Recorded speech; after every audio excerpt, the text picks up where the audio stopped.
அந்த கொடுமைப்படுத்தக்கூடிய நிலை என்ன? அந்த லெவலுக்கு அவன் எந்த தவறும் பண்ணலை. 20 வருஷத்துக்கு முன்னாலே நீ ஏமாத்திட்டு ஓடி போயிட்டா, கல்யாணம் பண்ண அன்னைக்கு நைட்டே ஓடி போயிட்டா, அவளுக்கு 4 மாப்பிள்ளை, அவன் ஒரு பெரிய ஃப்ராடு.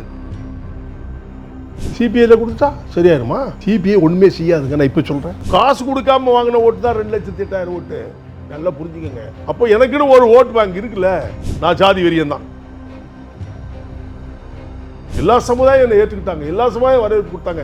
அப்ப எப்படி எந்த தைரியத்தில் தொடர்ந்து நீங்க போட்டி போட்டுக்கிட்டே இருக்கீங்க? வெற்றியை பத்தி நான் கவலைப்படல. அங்கீகாரம் இவ்வளவு பேர் மனசுல நான் திங்கா நிக்கிறோம்ல, அந்த மக்களுக்கு கொடுத்து வைக்கலங்க, எனக்கு கொடுத்து வைக்கல நீங்க சொல்லாதுங்க. ஜான் பாண்டியன் வந்தால் அந்த கிராமத்தை உள்ள விடாதீங்க அப்படின்ற விஷயம்லாம் நான் கேள்விப்பட்டிருக்கேன். இது உண்மையா? ஆமா, என்னை அரெஸ்ட் பண்ண போய் தான் கலவரம் வருது. நான் கேட்குற தொகுதி கொடுப்பாங்க, அதுல மாற்றம் இல்லை. பட்டியல் வெளியேற்றோம் அப்படிங்கிற ஒரு கோரிக்கையை முதல்ல கிருஷ்ணசாமி அவர்கள் வைக்கிறாரா இல்லை ஜான் பாண்டியன் அவர்கள் வைக்கிறாரா? ஜான் பாண்டியன் அப்படின்னா ஒரு பயம். வெறும் 86 ஓட்டுகளை நீங்க தோத்து போறீங்க. என்ன ஜெயிலில் வச்சு அறிவிச்சாங்க, அதுதான் உண்மை. என் மக்களுக்கு ஒண்ணுன்னா நீ போராட்டம் நீங்க பண்ண மாட்டேங்க, உங்ககிட்ட இருக்க வேண்டிய அவசியம் சொல்லி ரிசைன் பண்ணி தூக்கி போட்டு வெளியில வந்தேன். நீங்க நடிகராகிறதுக்கு வாய்ப்பு இருக்குன்னு சொன்னா நீங்க அதை அக்செப்ட் பண்ண? அரசியலே வந்து நம்ம சமுதாயத்துக்காக தானே பண்றோம். ஆமா, காமராஜரே அவர் ஒப்புடுதானா எவ்வளவு அறிவிட்டவனா இருப்பான். அவருடைய வருகை வந்து என்டிஏ கூட்டணியை பாதிக்கும்னு நினைக்கிறீங்களா? நீங்க ஒப்புடுத தவறு. உங்களை எமோஷனலாக கண்கலங்க வைத்த சம்பவம்னா இது சார்? வாழ்க்கையானது. நான் விவசாயத்தை நேசிக்கிறேன். எனக்கு இன்னைக்கு விவசாயம் நான் பார்த்துட்டு தான் இருக்கேன். என்னை எவன் தாழ்த்தி பேசுகிறானோ அவன் உயர்ந்தவனாக இருக்க முடியாது. ஹிஸ்டாரிக்கல்ல எங்களுக்கு பாண்டியன் என்ற பட்டம் வழங்கப்பட்ட ரெக்கார்டு இருக்கு. நீங்க நிம்மதியா போய் பார்க்கலாம்.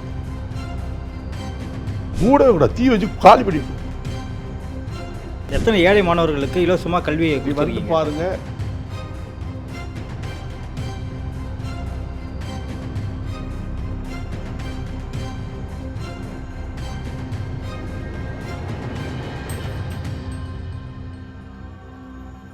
பேசு தமிழா பேசு நேயர்களுக்கு வணக்கம். இன்று நம்முடன் இணைந்திருக்கும் சிறப்பு விருந்தினர் தமிழக மக்கள் முன்னேற்ற கழகம் கட்சியினுடைய நிறுவன தலைவர் திரு ஜான் பாண்டியன் அவர்கள். வணக்கம் சார். வணக்கம் சார். முதல் கேள்வி, உங்களை எல்லாருமே தமிழின வேந்தர் அப்படின்னு சொல்கிறாங்க. இந்த பட்டம் அடைமொழி வந்து மக்களாக உங்களுக்கு கொடுத்ததா இல்லை வேறு எதுவும் தலைவர்கள் உங்களுக்கு கொடுத்தாங்களா? மக்களாக கொடுத்தது தான் தமிழின வேந்தர். அதற்கு பின்னாடி இருக்கக்கூடிய காரணம் என்னன்னு நினைக்கிறீங்க சார்? நீங்கள் நம்ம செய்கிற சேவை, மக்களுக்கு செய்கிற தொண்டு, கல்வி நிறுவனம், சோசியல் ஒர்க்கு, சோசியல் ஆக்டிவிட்டி எல்லாமே பண்ணுறதுனால மக்களுக்கு. உங்களுக்கு ஒரு பேர் இருக்குது, ஆனால் மக்கள் வந்து இந்த அடைமொழியை சொல்லி உங்களை கூப்பிடும் பொழுது உங்களுக்கு நீங்கள் எப்படி ஃபீல் பண்ணுவீங்க? மகிழ்ச்சியாக மக்கள் யார் யாருக்கெல்லாமோ அடைமொழி கொடுத்துருக்காங்க, எனக்கு என் மக்கள் கொடுத்தா நான் மகிழ்ச்சியாக தான் பார்த்துட்ருக்கேன். சார், இப்போ ரொம்ப பெரிய பேசும் பொருளானது அஜித்குமாரனுடைய கொலை வழக்கு. நீங்கள் இப்போ நேரில் போய் அவங்களுடைய அம்மாவுக்கு ஆறுதல் சொல்லியிருக்கீங்க. இந்த வழக்கை நீங்கள் எப்படி பார்க்குறீங்க? இப்போ நிறையா அப்டேட்ஸ் வந்துக்கிட்டே இருக்குது. இந்த வழக்கை எப்படி பார்க்குறீங்க? அங்கே என்ன நடந்தது சார்? நேற்று தினம் நான் போயிருந்தேன். நேற்று ஆஃப்டர்நூன் போய் பார்த்து வந்தேன். அங்கே வந்து கொடுமை, அதாவது ஒரு 5 சிங்கத்துக்கிட்ட ஒரு மனிதன் மாட்டினா எப்படி கடித்து கொதறி கிழிக்குமோ அதே மாதிரி இந்த காவல்துறையில் இருக்கிற இடியட்ஸ் வந்து அந்த பையனை அஜித்குமாரை கொடுமையாக கொண்டிருக்காங்க. 48 அடினா பாருங்களேன், ஒரு அடியே தாங்க முடியாது. சித்திரவதை பண்ணியிருக்காங்க, சீர்த்து வச்சு சுட்டுருக்காங்க. அவன் தம்பி அங்கே இருந்தாப்புல அவர்கிட்ட கேட்டேன், ரொம்ப கொடுமைப்படுத்தியிருக்காங்க. அந்த கொடுமைப்படுத்தக்கூடிய நிலை என்ன? அந்த லெவலுக்கு அவன் எந்த தவறும் பண்ணலை. அதே மாதிரி அந்த பொண்ணு நிகிதா ஒரு பெரிய ஃப்ராடு. இப்போ நீங்கள் தளத்தில் தான் பார்த்துக்கணும், நான் தளத்தில் தான் பார்த்தேன். மாறன் என்பது என்னுடைய நண்பர். மாறன் நேற்று தினத்தில் நான் ஃபோன் பண்ணி பேசுகிறேன், என்னப்பா நீ திடீர்னு புதுசாக ஒரு கதையை சொல்கிறேன். நான் இல்லைண்ணே, 20 வருஷத்துக்கு முன்னாலே நீ ஏமாத்திட்டு ஓடி போயிட்டா, கல்யாணம் பண்ண அன்னைக்கு நைட்டே ஓடி போயிட்டா, அவளுக்கு 4 மாப்பிள்ளை, அவள் ஒரு பெரிய ஃப்ராடு அப்படின்னு அவர் சொன்ன இதை தான் நான் சொல்கிறேன், நானாக சொல்லலை. ஸோ அவள் வந்து அப்படி பண்ணுற ஒரு பொம்பளை வந்து நகை வச்சுருப்பாளாம். என்னுடைய கேள்வி, ஒரு கேள்வி, நகை வச்சுட்டு காரில் வச்சுட்டு கோயிலுக்கு போக வேண்டிய அவசியமே இல்லை. பெண்கள் வந்து நகையை ஆபரணமாக அணிஞ்சிக்கிட்டு கோயிலுக்கு போகிறது தான் நம்ம நிறைய பார்த்துருக்கோம். ஆனால் நகையை கழுத்தி வச்சுட்டு போனதா அது தகவல் பொய்.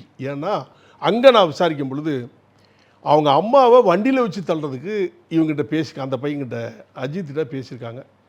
அவன் 500 கேட்டிருக்கான், இவன் 100 தாரேன் தள்ளுன்னு இருக்கான். இவன் மாட்டேன் இருக்கான். படித்த பையன், நல்ல பையன், ஒழுக்கமான பையன், கண்ணியமான பையன். அங்கே எல்லாம் விசாரித்தானா, ரொம்ப ரொம்ப நல்ல பையன், ரொம்ப எளிமையான பையன்.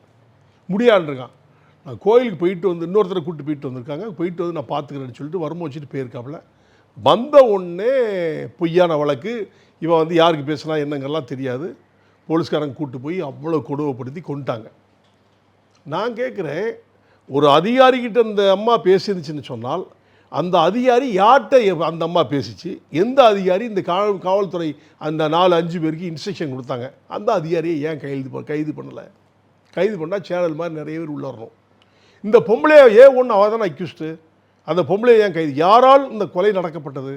அந்த பொம்பளையால் தான் நடந்துச்சு. நிகிதாவில் நடந்துச்சுன்னா நிகிதாவை ஏன் விசாரிக்க முடியல, கைது பண்ணலை? காரணமாக தானே. ஒன்றுமில்லாத போய் ஒரு பட்டம் வந்து என்ன அந்த பையன் மேலே களவு பட்டம், சாதாரண பட்டம் இல்லை, சிபிஐயில் கொடுத்துட்டா சரியாயிருமா? சிபிஐ ஒன்றுமே செய்யாதுங்க. நான் இப்போ சொல்கிறேன், நிறைய வழக்கு சிபிஐவில் குப்பையில் நடக்கு, நிறைய வழக்கு குப்பையில் நடக்கு. அதே மாதிரி இந்த இது தூத்து போயிடும். இன்றைக்கி நம்ம ஸ்டேட் கவர்மெண்ட்டு இன்றைக்கி நீங்கள் வந்து இருக்கிறீங்கன்னா முதலமைச்சர் அந்த பொம்பளையை ஏன் கைது பண்ணலை? எந்த அதிகாரி இன்ஸ்ட்ரக்ஷனில் இவனை அடித்தானுவோம், அவனை போட்டு பயங்கரமாக அடிச்சிருக்காங்கல்ல, அடிச்சே கொண்டிருக்காங்க. அவனை கைது பண்ணி நீங்கள் குண்டாஸ் கேஸில் உள்ள இதில் நீங்கள் கொலை கேஸில் உள்ளே போட்டீங்க. அது ஏவல் யாருன்னு சொல்லணும், அந்த எஸ்பியாக இருக்கணும், இல்லை டிஎஸ்பியாக இருக்கணும், இன்ஸ்பெக்டராக யார், அவங்கள ஏன் நீங்கள் கைது பண்ணலை? அப்போ கண்துடைப்பா அந்த பொம்பளைக்கு சப்போர்ட் பண்ணுறாங்களா, இதை மூடி மறைக்கிறாங்கன்னு தான் என் மக்களுடைய கேள்வி, என்னுடைய கேள்வி, எல்லாருடைய கேள்வி அதுதான். ஓகே, இப்போ நீங்கள் நேரில் போயிட்டு பார்த்து சந்திச்சிருக்கீங்க, அது கண்டிப்பாக வரவேற்கக்கூடிய விஷயம். இதற்கு முன்னாடி 24 லாக்அப் மரணங்கள் நடந்திருக்கு. நம்ம அப்படி எத்தனை இடத்துக்கு தமிழக மக்கள் முன்னேற்ற கழகம் சார்பாக நம்ம போயிருக்கோம், எத்தனை பேருக்கு ஆறுதல் தெரிவிச்சிருக்கோம்? நான் நிறைய பேருக்கு நான் வந்து இல்லை, இதுக்கு முன்னாடி நீங்கள் போட்டியிட்ட தென்காசி தொகுதியில் சங்கரன் கோயில் பக்கத்தில் ஒரு நபர் ராஜா என்கிற நபர் வந்து அடித்து கொல்லப்பட்டாங்க. இதே கஸ்டோடியல் டெத்து தான். ஸோ அங்கே நம்ம போகலையே. எல்லா இதுக்கு எல்லாரும் போக முடியும், எல்லா தலைவர்களும். அப்போ நம்ம ஒரு மீடியா வெளிச்சத்துக்காக கொஞ்சம் போகிறோம். டெத்துடைய கொடுமை தன்மையை வச்சு தான் நம்ம அதை பேச முடியும், போக முடியும். இது கொடுமையான நிகழ்வு. அந்த டெத்து எப்படி நடந்துச்சுன்னு யாருக்கும் உங்களுக்கும் தெரியும், எனக்கும் தெரியல. கண்டிப்பாக இது கொடுமையான எந்த நிகழ்வுக்கு போகணும், எந்த நிகழ்வுக்கு போகக்கூடாது என்பது எங்களுக்கு ஒரு வரையறுப்பு இருக்குது. எல்லாத்துக்கும் நாங்கள் போக முடியாது. இல்லை, தமிழக மீடியாவில் நாங்கள் பேசுகிறோம், மீடியாவில் சொல்கிறோம். இப்போ வந்து இன்கவுண்டரில் நிறைய பேரை கொண்டாங்க தெரியுமா, டக்குன்னு ஆம்ஸ்டாங் கொலைக்கு அப்புறம் நிறைய பேர், அதெல்லாம் நான் எதிர்ப்பு கொடுத்து மீடியாவில் பேசுகிறேன். மீடியா கொலைக்கு கொலைன்னு சொல்லி காவல்துறை செய்தான்னு சொன்னால் அப்போ சட்டம் எதிர்க்கு அப்படிங்கிற மாதிரி நான் பேசுகிறேன். இவ்வளோ தான் எங்களால் செய்ய முடியும். நீங்கள் 24 பேரை கொண்டு 24 வீட்டுக்கு ஏன் போகலன்னு கேட்டால் என்ன எப்படி போக இந்த முடியும்? விவாதத்தோட நீங்கள் மீடியா போயிருக்கீங்களா? இல்லை, இந்த நான் கேட்குறேன், நான் போகல, நீங்கள் மீடியாக்கள் எல்லாம் போனீங்க. மீடியாக்கள் இது குறித்து பேசிட்டு தானே இருக்கோம், இது குறித்தான விவாதம். நான் கேட்குறேன், நான் போகலங்கிறத நீங்கள் ஒரு தலைவராக கேட்குறீங்க, ஒரு கட்சி தலைவராக கேட்குறீங்களா?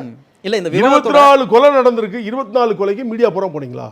அப்போ ஏன் இது சென்சிட்டிவ் மேட்டர், எது சென்சிட்டிவோ அதுக்கு தான் நம்ம போக முடியும், எல்லாத்துக்கும் போக முடியாது. எந்த சூழ்நிலை அவனை கொன்னா அதுக்காண்டி போறான்னா வச்சாங்கிறத அந்த சூழ்நிலையை பொறுத்து தான் எல்லாரும் போக முடியும். எல்லா விஷயத்துக்கும் நம்ம போக முடியாது. எப்படி போக முடியும்? போக முடியாது. இல்லை, எலெக்ஷன் நெருங்குது, அதனால தான் எல்லாருமே போகிறாங்க, கட்சி தலைவர்கள் போகிறாங்க அப்படிங்கிற மாதிரி ஒரு எலெக்ஷனில் காசு கொடுத்தா போட்டு ஓட்டு போட்டுருவாங்க. அதுக்கு இது ஏன் சேர்க்குறீங்க? எலெக்ஷனில் காசு கொடுத்தா நாங்கள் ஓட்டு வாங்கிடுவோம். அப்படி தான் நடந்துகிட்டு இருக்கு. இப்போ மக்கள் ஆள் பார்த்தா ஓட்டு போடுறாங்க. அப்படின்னா நான் தென்காசியில் ஜெயிச்சிருப்பேன். மக்களுக்கு சேவை செய்யறவங்களை பார்த்து இந்த மக்கள் என்னைக்கு ஓட்டு போடுறோன்னா அப்போ தான் நாடு தமிழ்நாடு உருப்படும். அப்படி யாருமே செய்யறது இல்லையே. காசு அவன் அதிகமாக கொடுங்க, அவனு தான் ஓட்டு. மக்களுடைய மனநிலை அப்படின்னா எப்படிங்க அரசியலை பற்றி பேச முடியும் சொல்லுங்க? இல்லை, காசு அதிகமாக கொடுத்தாதான் ஓட்டு போகிறாங்க அப்படின்னா 2 கட்சிகளுமே கொடுக்குறாங்கல்ல. மக்கள் வந்து யாரை தேர்ந்தெடுக்கிறாங்க? நாங்கள் காசு கொடுக்கலங்க. 2,08,000 ஓட்டு எனக்கு போட்டாங்க. நான் காசெல்லாம் கொடுக்கல. கேட்டு வேணா பாருங்க, அந்த தொகுதியில் தலைவர் வந்து காசு கொடுத்தாரா, ஜான் பண்ணி காசு கொடுத்தாரான்னு கேளுங்களேன். ஓட்டு காசு கொடுக்காம வாங்கின ஓட்டு தான் 2,08,000 ஓட்டு. நல்லா புரிஞ்சுக்கோங்க. அப்போ எனக்குன்னு ஒரு ஓட் பேங்க் இருக்குல்ல, அந்த ஓட் பேங்க் வந்து ஏன் அவ்வளோ பேர் என்ன தேர்ந்தெடுக்கல? தேர்ந்தெடுக்கிறதுனால அந்த நிலை என்ன, அந்த கான்ஸ்டியூஷனுடைய நிலை என்ன? ஒன்றுமே செய்யலை, கிடக்குது. எம்பியா போய் எங்கள் பாராளுமன்றத்தில் போய் படுத்து கிடந்துட்டு வராங்க. அதை தாண்டி நம்ம மேலே ஒரு ஜாதி முத்திரை குத்திருக்காங்க. அதான் 2,08,000 ஓட்டு வந்திருக்கு. ஜாதி முத்திரை கிடையாது. அப்போ எல்லா இல்லை, பொதுவாக அப்படி தானே பேசப்படுது மக்கள் மத்தியில். ஜாதி முத்திரை என்பதெல்லாம் கிட்டத்தட்ட நீங்கள் சொல்வது வந்து 40 வருஷத்துக்கு முன்னால். நான் ஜாதி வெறியன் தான் மீடியாவில் சொல்கிறேன். அப்போ நான் இருந்தேன். இப்போ மனநிலைகள் அப்படி காலத்துக்கு தகுந்த மாதிரி மாறிக்கணும். இன்றைக்கி எல்லாருமே அண்ணன் தம்பியாக இருக்கும். ஒரு காலத்தில் ஒரு சமுதாயம் என்னை எதிர்த்துச்சு. இன்றைக்கி எல்லாருமே நாங்கள் அண்ணன் தம்பியாக இருக்கோம். அதை என்ன சொல்ல போகிறீங்க? நாங்கள் இல்லைக்கு எல்லாருமே சகோதரர்கள். தலைவர்கள் மத்தியில் அண்ணன் தம்பியாக இருக்கிறது வேற, களத்தில் அது இருக்கு. களத்தில் தான் இருக்கும். இப்போ களத்தில் தான் இருக்கேன். இப்போ நான் போயிருக்கும்போது எல்லா கிராமங்களுக்கு போனேன். எல்லா சமுதாயம் என்னை ஏற்றுக்கிட்டாங்க. எல்லா சமுதாயம் வரவேற்பு கொடுத்தாங்க. எல்லா சமயம் ஆராய்ச்சி எடுத்தாங்க. எல்லாம் பண்ணாங்க. 2,08,000 பேர் ஓட்டு போட்டிருக்காங்க. அதை எப்படி ஏற்றுக்க முடியாதுன்னு சொல்ல முடியும்? என்னுடைய கம்யூனிட்டி தேவேந்திர குல வேளாண் சமுதாயம் மட்டும் போடலை, எல்லாரும் போட்டாங்க. அதில் தான் 2,08,000 ஓட்டு அதிகமாக என் மக்கள் போட்டிருப்பாங்க. அதெல்லாம் ஒத்துக்கிறேன். அப்போ எல்லாரும் ஏற்றுக்கலாம் போய் தானே ஓட்டு போட்டாங்க. அப்படி தான் நம்ம பார்க்க முடியும். நீங்களே சொல்லியிருந்தீங்க சார், அதாவது நிறைய இடங்களில் நீங்கள் பிரச்சாரம் பண்ணியிருந்தீங்க.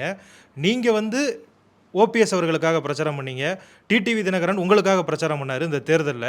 அப்படி இருந்துமே அந்த மக்கள் வந்து காசுக்காக விலை போயிட்டாங்கன்னு நீங்கள் நம்புறீங்களா? அப்போ எப்படி எந்த தைரியத்தில் தொடர்ந்து நீங்கள் போட்டி போட்டுக்கிட்டே இருக்கீங்க? அதாவது தேர்தல் என்று சொன்னாலே மக்களுடைய மனநிலை எப்படி இருக்குன்னு சொன்னால், ஆளுக்கு ஓட்டு போடுறதெல்லாம் கிடையாது. இன்னார் ஜெயிக்கணும், இன்னார் போகணும் அப்படிங்கிறதெல்லாம் ஜெயிக்கிறாரு. யார் அதிகமாக காசு கொடுக்குறாங்களோ அவங்க தான் ஓட்டு போடுறங்கிற மனநிலைக்கு மக்கள் வந்துட்டாங்க. ஏன்னா 5 வருஷத்துக்கு தேர்தல் வருது, 5000 10,000 மொத்தமாக கிடைக்கி அப்படி தான் பார்க்காங்க பாமர மக்கள். அந்த லெவலில் இருக்கிறதுனால அந்த மக்கள் ஓட்டு காசு தான் ஓட்டுங்கிற முக்கியத்துவம் கொடுக்குறாங்க தவிர ஆளுக்குங்கிற ஓட்டுங்கிறது இப்போ எனக்கு 2 லட்சத்துக்கு ஓட்டு 8000 ஓட்டு போட்டிருக்காங்க. நான் காசு கொடுத்து நான் வாங்கலை, எனக்காக வேண்டி அவங்க போட்டாங்க. அந்த மனநிலைக்கு என்னைக்கு இந்த மக்கள் தமிழ்நாட்டுடைய மக்கள் மாறினாங்களோ அன்னைக்கு தான் அந்த நாட்டுக்கு விமோச்சனம், தமிழ்நாட்டுக்கு விமோச்சனம். மக்கள் நம்மளை அங்கீகரிக்கல அப்படிங்கிற ஒரு காரணத்தினாலே மக்கள் மேல அங்கீகரிக்கிறது குற்றச்சாட்டு சொல்ல முடியாதுங்க. அப்போ இவ்வளவு ஓட்டு வாங்கினா அது அங்கீகாரம் தானே, எனக்கு பெரிய அங்கீகாரம் இல்லை. எப்படி இல்லைன்னு சொன்னீங்க? வெற்றிங்கிறது அப்படிங்கிறதா மக்கள் கொடுக்குற வெற்றியை அங்கீகாரம். பற்றி நான் கவலைப்படல. அங்கீகாரம் இவ்வளவு பேர் மனசுல நான் திங்கா நிக்கிறோம்ல, அதை பாருங்க, கெத்தா நிக்கிறோம்ல. அவ்வளவு பேர் எனக்கு ஓட்டு போட்டிருக்காங்கன்னா எல்லா சாதிக்காரங்களும் சேர்ந்து தானே போட்டிருக்காங்க. இல்ல அதில் ஜான்பாண்டி நிக்கிறான், நான் நிக்கிறது தான் பார்ப்பேன். ஜெயிச்சு போகணுங்கிறது 2வது தான். ஒரு தேர்தல்னு சொன்னா வெற்றி தோல்வி சகஜம். வெற்றி இருக்கும், இன்னைக்கு இருக்கும், வெற்றி நாளைக்கு இருக்காது, வெற்றி இருக்காது. என்னுடைய சேவை தான் முக்கியம். எனக்கு ஜெயிச்சா தான் மக்களுக்கு செய்யணும், ஜெயிக்கலாம் செய்ய முடியாது இல்லை. ஜெயிக்காம சேவை செய்யணும்னா போராட வேண்டியிருக்கும். ஜெயிச்சோம்னா ஈஸியாக ஜெயிக்கல, வேலை செய்யலாம் மக்களுக்கு. அந்த மக்களுக்கு கொடுத்து வைக்கலைங்க, எனக்கு கொடுத்து வைக்கல நீங்கள் சொல்லாதுங்க. ஓகே சார், இப்போ நீங்கள் வந்து போலீஸ்காரங்க இந்த அஜித்குமார் விவகாரத்தில் கொடுமையாக நடந்துக்கிறாங்க அப்படிங்கிற மாதிரி சொல்லியிருந்தீங்க. நீங்களுமே நிறைய தடவை காவல்துறையினரால் சித்திரவதைக்குள்ளாக்கப்பட்டிருக்கீங்க அப்படிங்கிற மாதிரி. என்ன எந்த பேர்ல அடிச்சாலும் கிடையாது, அடிச்சா திருப்பி அடிச்சு போடும், அது வேற.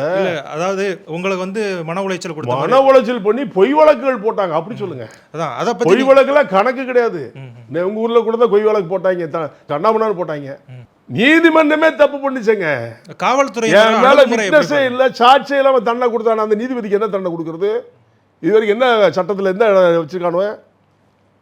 என்ன சுப்ரீம் கோர்ட் நிரபராதினி விடுதலை பண்ணியிருக்கான். அப்போ சுப்ரீம் கோர்ட்டில் இருக்கிற நீதிபதி டபுள் பெஞ்ச் வந்து நிரபராதி எப்படி ஒரு நாள் வச்சேன்னு சொல்லி கேட்டு என்ன ரிலீஸ் பண்ணுறாங்க. கீழ்கோர்ட்டில் ஹைகோர்ட்டில் ஏன் கொடுத்தீங்க? அரசியலுடைய நிர்பந்தம். ஜான்பாண்டிக்கு தண்டனை கொடுக்கணும், அவ்வளோதான் பார்த்தான். சட்டத்தை பார்க்கல அவங்க. அதான் சொன்னேன், ஏழைக்கு ஒரு சட்டம், பணக்காரனுக்கு ஒரு சட்டம், காவல்துறைக்கு ஒரு சட்டம், உங்களுக்கு ஒரு சட்டம், எனக்கு ஒரு சட்டம், இப்படி தான் நடந்துக்கிட்டு இருக்கு. ஓகே சார், காவல்துறையினோட அணுகுமுறை எப்படி பார்க்குறீங்க நீங்கள்? அணுகுமுறை சில அதிகாரிகள் நல்ல அணுகுமுறை பண்ணுறாங்க. நான் நிறைய அதிகாரிகள்கிட்ட போய் பேச போவேன், சிலவங்களுக்கு வேண்டி சொல்ல போவேன். சில விஷயங்களில் பொய் வழக்கு போட போவாங்க, கூப்பிட்டு சார் கொஞ்சம் நல்லா விசாரித்து போடுங்க அப்படிலாம் சொல்லுவேன். அதே மாதிரி என் மேலேயும் பொய் வழக்கு போடுவாங்க, நான் விசாரித்து போடுங்க. என்ன விசாரிக்க கூப்பிடவே மாட்டானுவோம். யாராவது நீங்கள் போய் என் பேரில் கம்ப்ளைண்ட் கொடுத்தா உடனே எஃப்ஐஆர் போட்டுருவாங்க. ஒரு சட்டம் என்ன சொல்லுது? இந்த கேஸ் உண்மையாக பொய்யான்னு 2 பேரும் விசாரித்து வழக்கு போடணுமா இல்லையா? அப்படி தமிழ்நாட்டில் எத்தனை காவல்துறை அதிகாரி செய்கிறாங்க சொல்லுங்கள்? ஒரு வேளை புகார் கொடுத்தால் நேரடியாக பிரதிவாதி வாதி 2 பேரும் உட்கார வச்சு என்ன கம்ப்ளைண்ட், இது உண்மையாக பொய்யான்னு சேர்த்து எஃப்ஐஆர் போட்டு ரிமாண்ட் பண்ணணும். இது சட்டம். தமிழ்நாட்டில் எங்கே நடக்குது? யாரோ ஒரு பொம்பளை சொன்னாலும் சொல்லி, ஃபோனில் சொன்னாலும் சொல்லி பிடிச்சி அடித்து கொதறி கொண்டு இருக்காங்களே. அப்புறம் சட்டத்தை பற்றி எப்படி பேசுறது? நீங்களே சொல்லுங்கள். சட்டமே இல்லைன்னு சொல்கிறேன். தடி எடுத்தவன் தண்டல்காரன், அவ்வளோதான். அவனுக்கு பவர் இருக்குது, அவன் ஆடி ஓடி மேலே ஏறிக்கிட்டே போவான். எங்களை மாதிரி பாமர மக்கள் பழிவாங்கத்தான் செய்வாங்க, அதை ஃபேஸ் பண்ணி தான் ஆகணும், வேறு வழியே இல்லை. சார், சிவகாசியில் நீதி கேட்டு போராடிய மக்களை டிஎஸ்பி வந்து ஓப்பனாகவே மிரட்டும் தோணியில் ஒரு பேசியிருந்தார். அப்புறம் பார்த்தீங்கன்னா இந்த மடப்புற விவகாரம் இப்படி தொடரும் காவல்துறை அத்துமீறலை எப்படி பார்க்குறீங்க? காவல்துறை வந்து நல்ல அதிகாரிகள் கொஞ்சம் பேர் தான். 100 விழுக்காடு இருக்குன்னு சொன்னால் 20 பேர் 25 பேர் தான் நல்லவங்க, 75 பேர் மோசமானவங்க தான். உதாரணத்துக்கு ஒன்று சொல்லிட்டா, இந்த இடி ரைடு, அந்த ரைடு, இந்த ரைடுலாம் சென்ட்ரல் கவர்மெண்ட்லேருந்து வர்றான்ல, எந்த அதிகாரி வீட்லையாவது ரைடு பண்ணியிருக்காங்களா? பார்த்துக்கலாம் வரலாறுல காவல்துறை ஐஏஎஸ் ஐபிஎஸ் வீட்டில் எவன் வீட்டில் ரைடு பண்ணியிருக்காங்களா?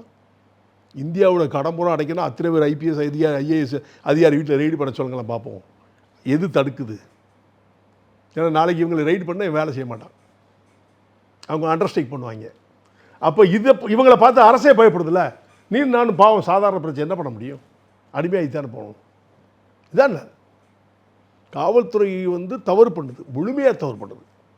இப்போ நீங்களே உங்கள் வழக்கு உங்கள் வீட்டில் ஒரு திருடோ ஏதோ போச்சுன்னு வச்சிங்களேன், உங்கள் குடும்பத்தில் அது நீங்கள் போய் கம்ப்ளைண்ட் கொடுத்தீங்கன்னா அண்டர் டேபிளில் காசு கொடுத்தா தாங்க வேலை நடக்குது. நேரடியாக பண்ணி யாரையா பத்திரிக்கை வெளியே போயா அப்படி தானே பேசுகிறான். இல்லை கொஞ்சம் இப்போ டீசெண்டாக இருந்த வாங்க உட்காருங்க சார்மா, இந்த சட்டையை போட்டு போனால் ஏதோ அரசியல்வாதி வரான் உட்கார வையுமா. இதே நான் அழுக்கு சட்டை போட்டு போனால் எவனோ ஒரு விவசாயம் ஓடுறா அப்படி வெட்டுறான். காவல்துறை இப்படி தான் வச்சுருக்கு. தமிழ்நாட்டுடைய சாபம் மட்டும் தான் இருக்குது. சார், இப்போ நீங்க வந்து ஒரு கட்சியினுடைய தலைவர். உங்க மேலேயே வந்து பொய் கேஸ் போட்டிருக்காங்க. சாட்சிகள் இல்லாம கோர்ட்ல நிறுத்தியிருக்காங்க அப்படிங்கிறப்போ, சாதாரண மக்களோட நிலை தான் என்ன? இதுக்கான தீர்வு என்னவா தான் இருக்கும்? பாவம்னு தான் சொல்லுவேன், ஒரே வார்த்தையை சொல்லுவேன். அவங்கெல்லாம் பாவம். அந்த பாவத்துக்கு தண்டனை நிறைய அதிகாரிகள் அனுபவிச்சுட்டு இருக்காங்க, ரிட்டைர்மெண்ட்டில் அனுபவிச்சுட்டு இருக்காங்க. எங்களுக்கும் மாற்று சமூகத்துக்கும் தொடர்ந்து ஒரு பிரச்சனை வருதுன்னா அது திமுக தான் காரணம் அப்படின்னு சொல்லியிருந்தீங்க. எதன் அடிப்படையில் அதை சொன்னீங்க? நான் அப்படி சொல்லலை. எங்களுக்கும் மாற்று சமுதாயம் யாரும் சும்மா சொல்லுங்கள், எந்த சமுதாயம்னாலும் சொல்லுங்கள், சாதியை சொல்லுங்கள், தப்பு இல்லை. மீடியா தானே சொல்லுங்கள், எந்த சமுதாயம். தேவர் சமுதாயம் குறிப்பிட்டாங்க. எங்களுக்கு அவனுக்கு அன்றைக்கி அண்ணன் தம்பி இருந்துகிட்டு இருக்கோம், அந்த பிரச்சனையே கிடையாது. ஒரு சில பகுதிகளில் குர்கிராமத்தில் அந்த மாதிரி இன்டர்னல் ப்ராப்ளம் இருக்குது, அது இல்லைன்னு மறுப்பு இருக்குல்ல. 100 கிராமம் வந்தால் 2 கிராமத்தில் இருக்கும், அதை பெருசாக எடுத்துக்கிட்டது இல்லைண்ணா. முன்னால் 100 கிராமத்தில் பிரச்சனை இருக்குது, 2 கிராமத்தில் இருக்காது. இன்றைக்கி 100 கிராமம் சமானமாக இருக்கான், 2 கிராமத்தில் இருக்குது. அதுவும் போக போக சரியாயிரும்னு நாங்கள் நினச்சிக்கிட்டு இருக்கோம், அவ்வளோதான். ஒரு சில கிராமத்தில் பார்த்தீங்கன்னா நான் வந்து செவி வழியாக கேள்விப்பட்டேன், ஆஃப் ஃப்ரேமில் கேள்விப்பட்டதான், ஜான் பாண்டியன் வந்தால் அந்த கிராமத்தை உள்ளே விடாதீங்க அப்படின்ற விஷயம்லாம் நான் கேள்விப்பட்டிருக்கேன். இது உண்மையாக? நீங்கள் போகும்போது ஏதாவது தடுத்த வரலாறு ஏதாவது இருக்குது? ஆமாம், அது ஆரம்ப காலத்தில் ஒரு 45 வருஷம் முன்னால் நான் எந்த கிராமத்துக்கு போனாலும் மற்ற கம்யூனிட்டிக்காரங்க என்னை உள்ளே விட மாட்டாங்க. அதுக்கு காரணம்னா கலவரம் வந்துன்னு பயம். அவள் அடித்தா திருப்பி அடிப்பேன், உண்மைதானே, நான் அப்படி தான் செஞ்சேன். அவள் அடிக்க ஆரம்பித்தாலும் திருப்பி அடிப்பேன், அவன் வெட்டினா திருப்பி வெட்டுவோம். அந்த காலங்களில் நான் சொல்ல 45 வருஷத்துக்கு முன்னால் உள்ள கதையை சொல்லிட்டு இருக்கேன். இப்போ இல்லை, இப்போ எல்லா கிராமத்துலேயும் எந்த சமுதாயம் என்னை வேண்டாம் என்று வெறுத்தார்களோ, எந்த சமுதாயம் என்னை வரக்கூடாதுன்னு சொன்னார்களோ, கட்டி அரவணைத்து எந்த ஃபங்க்ஷனாக இருந்தால், கல்யாணமாக இருந்தாலும் சரி, திருவிழாவாக இருந்தால் என்னை கட்டி அரவணைத்து மாலை போட்டு அழைச்சி சென்ற காலம் இது. அதை இந்த தேர்தல் நேரத்தில் கண்கொள்ளா காட்சியாக நான் பார்த்தேன். ஒவ்வொரு ஊருக்கு என்ன அழைச்சிட்டு போன தேவர்கள் கிராமங்களில் மேளம் தட்டி கொண்டு போய் ஆரவாரத்தோடு கூப்பிட்டு போனதை மகிழ்ச்சியாது. இந்த நாளை தான் அன்னைக்கு எதிர்பார்த்து இன்றைக்கி நடந்துக்கிட்டு இருக்கு. இப்போ நீங்கள் பேசும்போது கூட குறிப்பிட்டிருந்தீங்க 2 சமுதாய தலைவர்களுமே நல்லா இணக்கமாக தான் இருக்கும் அப்படின்னு. ஆனால் இன்னமும் தேவர் குருபூஜையாக இருக்கட்டும், இமானுவேல் சேகரன் குருபூஜையாக இருக்கட்டும் வந்தால் செப்டம்பர் அக்டோபரில் தொடர்ந்து அந்த தென் மாவட்டம், ராமநாதபுரம் மாவட்டம் வந்து தொடர்ந்து பதற்றத்தில் தான் இருக்குது. ஏன் அந்த பதற்றம்? அந்த 2 சமுதாயத்தையும் பதற்றம் வச்சா தான் நம்மளுடைய ஓட்டு வங்கியை தக்க வைக்க முடியுமா? அது வந்து பதட்டம் என்று சொல்வதை காவல்துறைக்கு ஒரு பயம். ஏதாவது வந்துருமோன்னு அவங்க தான் பயம். மக்கள்லாம் ஒன்றும் பிரச்சனை இல்லை, தேவேந்திர குல மக்களுக்கும் பிரச்சனை இல்லை, தேவர் மக்களுக்கும் பிரச்சனை இல்லை, 2 பேருக்குமே பிரச்சனை கிடையாது. காவல்துறை பயப்படுது, எது வந்துருமோன்னு. ஏன்னா 2011 தேவையில்லாத ஒரு கொலை நடந்தது, 6 பேர் கொலை, தேவையில்லாம ஷூட்டிங் நடந்தது. இல்ல அது வந்து காவல்துறையினால தான் நடந்ததுன்னு சொல்ல முடியுமா? சத்தியம் பண்ணா கோயில் இருந்தா சொல்லுங்க, சத்தியம் பண்ணது காவல்துறை தான் காரணம். என்னை கூட்டிட்டு போய் தான் நடந்திருக்கா இல்ல, நீ எதுக்கு அரெஸ்ட் பண்ணீங்க? 2011 அந்த கலவரம் வெடிக்குது, கலவரம் வெடிச்சதுக்கு அப்புறம் தான் காவல்துறை வருது உள்ளே, அதுக்கப்புறம் தான் இந்த பிரச்சனைகளே நடக்குது. என்னை அரெஸ்ட் பண்ண போய் தான் கலவரம் வருது. நான் வந்து என் பாட்டில் போயிட்டு வணங்கிட்டு வர போறேன், என்ன எதுக்கு அரெஸ்ட் பண்ணாங்க? அது தவறு பண்ணது யாரு? காவல்துறை தானே. அந்த தப்பு காவல்துறை தானே பண்ணுது. அந்த காவல்துறை பண்ண யார் சொன்னா அந்த தவறு பண்ணா தெரியுமா? ஐஜி இந்த பொறுத்த சஸ்பெண்டில் இருக்கானே, டிஸ்மிஸ் ஆகிட்டு நினைக்கிறேன். அந்த ஒரு எஸ்பியை வந்து சாவி கட்டி ஒரு பிரச்சனை வந்துச்சுல, அந்த ராஜேஷ் தாஸா, அந்த இடியட்டால் நடந்தது தான். அந்த கலவரத்துக்கு காரணமே அவன் தான். தப்பானதை கவர்மெண்ட்டுக்கு சொல்லி கவர்மெண்ட் மூலமாக என்ன அரெஸ்ட் பண்ண வச்சது தான் பிரச்சனையே, இல்லாட்டா அது நடந்திருக்காது. ஏங்க நானும் உங்களை மாதிரி பூஜை பண்ண போகிறேன், உங்களை மாதிரி நான் போய் கல்லறையில் போய் சாமி கும்பிட போகிறேன், என்னை அரெஸ்ட் பண்ணால் என்ன நினைக்குது அவங்க நினச்சாங்க மக்கள். அவன் கொண்டு போனது கூட பிரச்சனை இல்லை, துப்பாக்கி சுடுதளத்தில் கொண்டு உட்கார வச்சதான் பிரச்சனையே. கொண்டு போய் சுட போகிறாங்கன்னு சொல்லி வதந்தியை கிளப்பி விட்டாங்க. இது யார் பண்ணா வதந்தியை? போலீஸ் தான் பண்ணுது. என்ன நடக்குன்னு வேடிக்கை பார்க்கறதுக்கு கலவரம் ஆயிடுச்சு. அதுக்கு அப்பாவி மக்களை நீ லட்சியாச்சு தானே பண்ணணும். எதுக்கு நீங்கள் ஷூட் பண்ணீங்க? என்ன காரணம்? இங்கே என்ன கலவரம் நடந்துச்சு? யாருக்கு என்ன இன்சிடென்ட் நடந்துச்சு? எதனால அவனை சுட்டீங்க? அந்த டயத்தில் அதிமுக மேலே அளவுக்கு அதிகமான குற்றச்சாட்டு நீங்கள் வச்சிருந்தீங்க. அதிமுக தான் இந்த கலவரத்துக்கே முழுக்க தான் சொல்கிறேன். இப்போ சொல்கிறேன், அப்பம் இப்போ தான் சொல்கிறேன். அதே கட்சியோட தான் நம்ம கூட்டணியும் வச்சிருக்கோம். கூட்டணி அரசியல் வேறு, நிரந்தர நண்பனும் இல்லை, எதிரி இல்லை. நம்ம மக்களுக்காக தான் போராடுறோம். அந்த மக்களையே தவிர்த்துட்டு நம்ம அரசியலுக்காக ஒரு கூட்டணி வைக்கிறோம் அப்படின்னா அரசியல் என்பது வேறு, அரசியல் என்பது வேறு, பணி என்பது வேறு. அது பணியின் காரணமாக சொன்னேன். அரசியல் யார் கூட வேணாலும் கூட்டி வச்சு தான் ஆகணும். ஏன்னா அரசியல் அங்கீகாரம் பெறனா யாராக இருந்தா என்ன, திமுக இருக்கட்டும், அதிமுக இருக்கட்டும், பிஜேபி இருக்கு, யாருடைய கூட்டணி வச்சா தான் முடியும். தவிர சுட்டு தான் காட்ட முடியும். சுட்டி காட்டாமல் இருக்கேனா? நான் சுட்டி காட்டுவேன். ஆனால் கூட்டணி வைக்கக்கூடாதுன்னு சொல்ல முடியாதுல்ல. அரசியல் ஏற்றத்தாழ்வுகள் இருக்கணும்ல. அரசியல் அங்கீகாரம் யாரோட ஒருத்தரோட கூட்டணி வச்சு தான் ஆகணும். அப்போ நான் அங்கீகாரம் பண்ண நான் என்ன செய்யறது? எதிரியாக இருந்தால் நன்மனாக போய்க்கிட வேண்டியதான். அதுக்கு என்ன செய்ய முடியும்? இல்லை, அங்கீகாரம் பெறணும் அப்படின்னாலுமே நம்ம ஒரு தொகுதியில் அந்த காம்ப்ரமைஸ் பண்ணிட்டு போகிறதுமே அது அங்கீகாரம் கிடைச்சதா இருக்குமா நம்ம கட்சிக்கு? அப்படி சொல்ல முடியாது. இல்லை, நீங்களே போன தடவை குறிப்பிட்டிருந்தீங்க எனக்கு எக்மோரில் நிற்கிறதுக்கான இதெல்லாம் கிடையாது. அதிமுகலேருந்து நிறைய பேர் எக்மோர் தொகுதி நான் ஏற்கனவே நிறைய இடத்துல பதிவு பண்ணிட்டேன். என்னுடைய ஓட்டு வேணும், நான் ஜெயிக்கக்கூடாது. இதுதான் அவங்களுடைய எனக்கு கூட்டணி தர்மம், அதுதான் பண்ணுறாங்க. ஒரு கூட்டணி தலைவர்கள் கேட்கிற தொகுதியை என்னைக்காவது கொடுக்காங்களா? திமுக இருக்கட்டும், அண்ணா திமுக கொடுக்காங்களா? அவங்க இந்த தொகுதியை பார்த்து இங்கே நிற்கிறோம் அப்படி தான் சொல்கிறாங்க. அது தவறு தானே?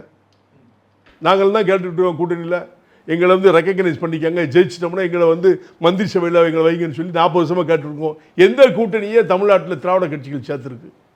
வரலாறுலே கிடையாது. கலைஞர் ஆட்சியிலேருந்து, எம்ஜிஆர் ஆட்சியிலேருந்து, ஜெயலலிதா ஆட்சியிலேருந்து, இப்போ இருக்கிற தலைவர் மு.க. ஸ்டாலின் ஆட்சியிலேருந்து யாருமே யாரையும் கூட்டணி வச்சுக்கிடுவாங்க, ஆனால் அங்கீகாரம் கொடுப்பதில்லை.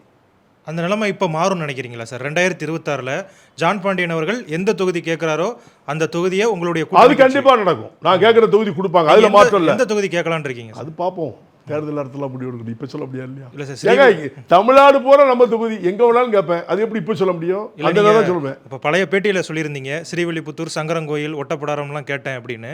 ஸோ இப்போவுமே அப்போ கேட்டேன். இப்போ அப்படி இல்லை. நான் தமிழ்நாட்டில் எங்கே வேணாலும் கேட்பேன். எனக்கு எங்கே பிடிச்சிக்கோ அங்கே கேட்பேன். அது தேர்தல் காலகட்டத்தில் தான் சொல்ல முடியும், இப்போ சொல்லவே முடியாது. கூட்டணி இப்போ சொல்லலாமா? இல்லை அதுவும் கூட்டணி தான் அப்போ தான் சொல்ல முடியும். அது தேர்தல் வரட்டும், அதுக்குள்ளே என்ன அவசரம் உங்களுக்கு? தேர்தல் வரட்டும், பார்த்துக்குருவோம். இப்போ என்டிஏ கூட்டணியில் தான் இருக்கீங்களா? இல்லை, ஆமாம், இப்போ என்டிஏ ஆமாம், இல்லை மாற்று இல்லை. சேர்ந்துமே போராடுறீங்க நீங்களும் சரி, கிருஷ்ணசாமி அவர்களும் சரி. ஆனால் 2 பேருக்குமான முரண்பாடு என்ன? ஒன்றுமே இல்லையே. அவர் பாட்டில் இருக்கார், நான் என் பாட்டில் இருக்கேன். அவர் வேலையை அவர் நீங்கள் தான் சார் அவரை வந்து அவர் எங்கள் சமுதாயத்தை சேர்ந்தவர் கிடையாதுன்னு அடிக்கடி சொல்கிறீங்க. இல்லை, உண்மையை சொன்னேன். மக்கள் இப்போ ஏற்றுக்கிட்டாங்க, அதனால தான் அவர் அமைதியாக இருக்கார். இது ஓயாமல் நம்ம சொல்லக்கூடாதுன்னு அந்த வார்த்தையை சொல்லலை. நீங்கள் கேட்டீங்க. அவர் பாட்டில் இருக்கார், நான் அவர் பணியை அவர் செய்கிறேன், என் பணியை நான் செய்கிறேன். நீங்கள் ஏன் மீடியா அவரே நோண்டிக்கிட்டு இருக்கீங்க? அதை அவரே போய் கேட்ட வேண்டியதானே? இல்லை, இது அவருக்கு ஒரு சங்கடத்தை ஏற்படுத்தி இருக்கும்னு நினைக்கிறீங்க? இல்லை, இவர் வந்து நம்ம சமூகத்தை சேர்ந்தவர் இல்லைன்னு சொல்கிறாரு அப்படின்னு இல்லை, அது அவருக்கே தெரியுமே. இல்லைன்னு நான் சொல்லி தான் மக்களுக்கே தெரியும், அவருக்கே தெரியுமே. இல்லை, ஒரு நான் சொல்லலையே, மக்களுக்கே தெரியுமே. மக்களுக்கும் தெரியும், அவருக்கும் தெரியும். நான் தான் சொல்லணும், ஜான் பாண்டியன் சொல்லணும் அவசியம் இல்லை. அவர் அரசியல் புதிய தமிழர் கட்சி வச்சிருக்காரு, அவ்வளோதான். கட்சியுடைய தலைவர் அப்படி சொல்லுங்க. இல்லை, அந்த சமுதாயம் தேவேந்திர சமுதாய தலைவர்னா நான் ஒத்துக்கிற மாட்டேன். அவர் கட்சியுடைய தலைவர், நான் ஏற்றுக்கிறேன். இல்லை, அந்த சமுதாயமாக இருந்தால் தான் அந்த சமுதாயத்துக்கு போராடணும்னு எதுவும் அப்படிலாம் கிடையாது. அப்படிலாம் கிடையாது. இல்லை, இந்த தேவேந்திர குல வேளாளர் அப்படிங்கிற ஒரு பட்டியல் வெளியேற்றம் அப்படிங்கிற ஒரு கோரிக்கையை முதல்ல கிருஷ்ணசாமி அவர்கள் வைக்கிறாரா, இல்லை ஜான் பாண்டியன் அவர்கள் வைக்கிறாரா? 40 வருஷம் முன்னாடி நான் வச்சுட்டேங்க. நாங்கள் தாழ்த்தப்பட்ட சமுதாயம் கிடையாது. அப்போ மீடியா இல்லை. தாழ்த்தப்பட்ட சமுதாயம் கிடையாது. மேடைக்கு பிரச்சாரம் பண்ணுவேன். 40 வருஷம் முன்னாடி நான் பேசினேன் வேணா. சரிதா, புரியுதா? அப்போவே நாங்கள் இல்லைன்னு சொன்னோம். அப்போ என்ன அர்த்தம்? படித்த வெளியே போனதான் அர்த்தம். இன்றைக்கி எல்லாருமே ஒட்டுமொத்தமாக சொல்கிறோம், அவ்வளோ. சரி, இப்போ புதிய தமிழகம் கட்சியினுடைய தலைவராக இருக்கக்கூடிய கிருஷ்ணசாமி அவர்கள் இந்தியாவை இந்து நாடாக மாற்ற வேண்டும் அப்படிங்கிற ஒரு கோரிக்கையை வச்சிருக்காரு. அதை பற்றி உங்களுடைய கருத்து என்ன? இந்து நாடுனா அப்போ இந்து மக்கள் தான் மற்ற மதத்தில் தான் துரத்தி விட்டுலாமா? அவருக்கு கேட்க நான் உங்களுக்கு பதில் சொல்கிறேன். இல்லை, அவர் கேட்டது நான் கேட்குறேன். ஆல் கம்யூனிட்டி சொசைட்டி, எல்லா மதத்தினரும் ஒன்றாக கூடுகிற நாடு தான் இந்திய நாடு. இந்துக்கள் அதிகமாக இருக்கிற நாடு, அதை வேணால் நான் ஒத்துக்கிறேன். இந்துக்கள் அதிகமாக இருக்கிற நாடு, எல்லா மதத்தையும் இருக்கிற நாடு தான் இந்தியா. அது தனியாக இந்துக்கள் மட்டும்னு சொன்னால் தவறு. எல்லா மதத்திலும் அடைக்கலம் கொடுத்து இன்னைக்கு இந்தியாவில் அதிகமாக இருக்கிறவங்க அப்படி சொல்லுங்கள். இந்துக்கள் மட்டும்தான் அது தவறு. சார், தமிழ்நாட்டில் ஒடுக்கப்பட்ட மக்களுக்கான பல கட்சிகள் இங்கே இருக்குது. ஸோ இந்த கட்சிகள்லாம் இணைந்து ஒரு கூட்டணியாக உருவாக வாய்ப்பு இருக்கா? இந்த கட்சியில் இணைக்க முன்னேற்பாடாக ஒரு கூட்டணியை உருவாக நீங்கள் முன் வருவீங்களா சார்? 100% வாய்ப்பே இல்லை, அது சாத்தியமும் இல்லை. எதனால் சார்? யாருமே காம்ப்ரமைஸ் ஆக மாட்டாங்களா? தலைவருக்குள்ள காம்ப்ரமைஸ் வாய்ப்பு இல்லை. தலைவர்களுள்ள காம்ப்ரமைஸ் ஆனாலும் நீங்கள் ஒரு கட்சியில் போய் இணைஞ்சிக்கிறீங்க கூட்டணியில், நான் ஒரு கட்சியில் போய் இணைஞ்சிக்கிறேன், எப்படி சாத்தியம் வரும்? இல்லை, 2 பேரும் ஒன்றா சேர்ந்து யார் எல்லா கம்யூனிட்டியும் சேர்ந்து ஒரு கட்சியை ஒரு கூட்டணியாக அறிவிக்க முடியாது. வாய்ப்பு இல்லை. ராமதாஸ் 2016 அறிவிச்சிருந்தாருல, அறிவிச்சாரு. நடந்துச்சா? அவர் தான் முன் வரல. நடந்துச்சா? நடக்கல. நடக்காதுன்னே சொல்கிறேன். இப்போ வரைக்கும் நடக்காது. அரசியல் ரீதியாக உங்களுக்கு ஒரு கொள்கை இருக்கும், எனக்கு ஒரு கொள்கை இருக்கும், இவருக்கு ஒரு கொள்கை இருக்கும். கொள்கை ரீதியாகவே ஒன்றா இணைய முடியாது. எப்படி சாத்தியப்படும்? அரசியல் ரீதியாக ஒன்றாக இணைவது சாத்தியம் இல்லாதது தமிழ்நாட்டில்.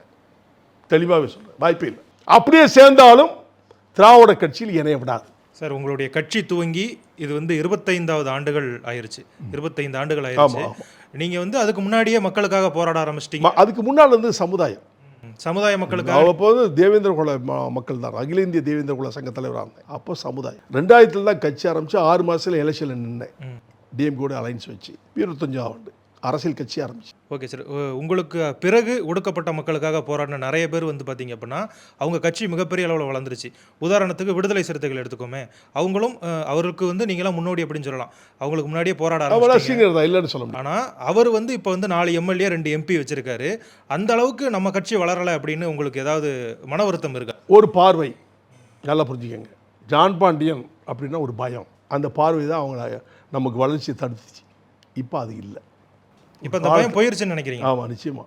பயம் பயிர் சொல்லணும்னு நீங்கள் தான் முடிவு எடுக்கணும், எனக்கு தெரியாது. என்ன பாட்டு நீங்கள் பயந்தா நான் எப்படி சொல்ல முடியும்? அரசியல் ஒரு பயம் இருந்துச்சு, அது இல்லை. இப்போ எல்லாருமே இணக்கமாக இருக்காங்க, அதில் எந்த மாற்று கருத்து இல்லை. Okay sir. இந்த 9 பொது தேர்தல்களை நீங்கள் சந்திச்சிருக்கீங்க. 2 தடவை எம்பிக்கு நின்றுருக்கீங்க, 7 தடவை தானே எம்பி நின்று என்னாச்சு உங்களுக்கு? பெரம்பலூர் பாமக முதல் கேண்டிடேட் நான் தான் ஃபர்ஸ்ட் கேண்டிடேட். கரெக்ட். 1989 அப்போ தான் கட்சி ஆரம்பித்த டைம். ஃபர்ஸ்ட் கேண்டிடேட் 84,500 ஓட்டு வாங்கினேன். இதில் வந்து முக்கியமான தேர்தலாக நாங்கள் பார்க்குறது என்னென்னா 2001 எக்மூரில் வெறும் 86 ஓட்டுகளை நீங்கள் தோற்று போகிறீங்க. தோரலை ஜெயிச்சேன், தோந்தா அறிவிச்சாங்க. அப்போ என்ன நடந்தது? என்ன ஜெயிலில் வச்சு அறிவிச்சாங்க, அதுதான் உண்மை. நான் வெளியில் இருந்தேன், நான் தான் ஜெயிச்சுப்பேன். அரெஸ்ட் பண்ணி அந்த இன்சிடென்ட், ஒரு சின்ன இன்சிடென்ட் நடந்த உடனே என்னை அரெஸ்ட் பண்ணி உள்ளே பிடிச்சி போட்டாங்க. அப்போ சன் டிவி மட்டும்தான் மீடியா, வேறு மீடியாக்கள் கிடையாது. அப்போனா நிறைய மீடியா இருந்தால் உண்மை வந்திருக்கும். அவங்க மீடியாவில் என்னை சித்தரித்து இவர் தான் எல்லாம் காரணம்னு சொல்லி 40 பேர் அரெஸ்ட் பண்ணி ஜெயிலில் போட்டாங்க. கவுண்டிங் கூட ஏஜென்ட் கிடையாது, கவுண்டிங்கில் கூட யாரும் உள்ளே விடலை. அப்போ ஆட்சி திமுக ஆட்சி.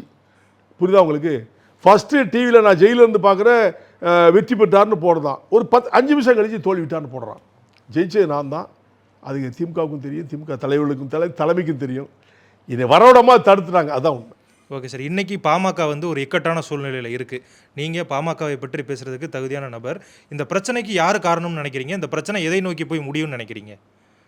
பாமகவில் நான் இருந்தாலும், நான் பாமகவுடைய மாநில இளைஞரணி தலைவரே நான் தான். தென் மாவட்டங்களை அறிமுகப்படுத்துனதே நீங்கள் தான். தென் மாவட்டத்தில் டாக்டரை கூட்டிகிட்டு போனதே நான் தான், அறிமுகப்படுத்த மட்டும் கூட்டிட்டு போனதே நான் தான். அந்த காலச்சூழலில் அவர் வந்து நாங்கள்லாம் இணக்கமாக இருந்த காலத்தில் பள்ளர் பள்ளியர் ஒற்றுமை, தேவேந்திரர் ஒற்றுமையை வந்து நாங்கள் 2 பேரும் சேர்ந்து தான் நடத்தினோம். பள்ளர் பள்ளியர் ஒற்றுமை மாநாடு, ஒருதாய் மக்கள் மாநாடு நடத்தினோம் 89 மதுரையில்.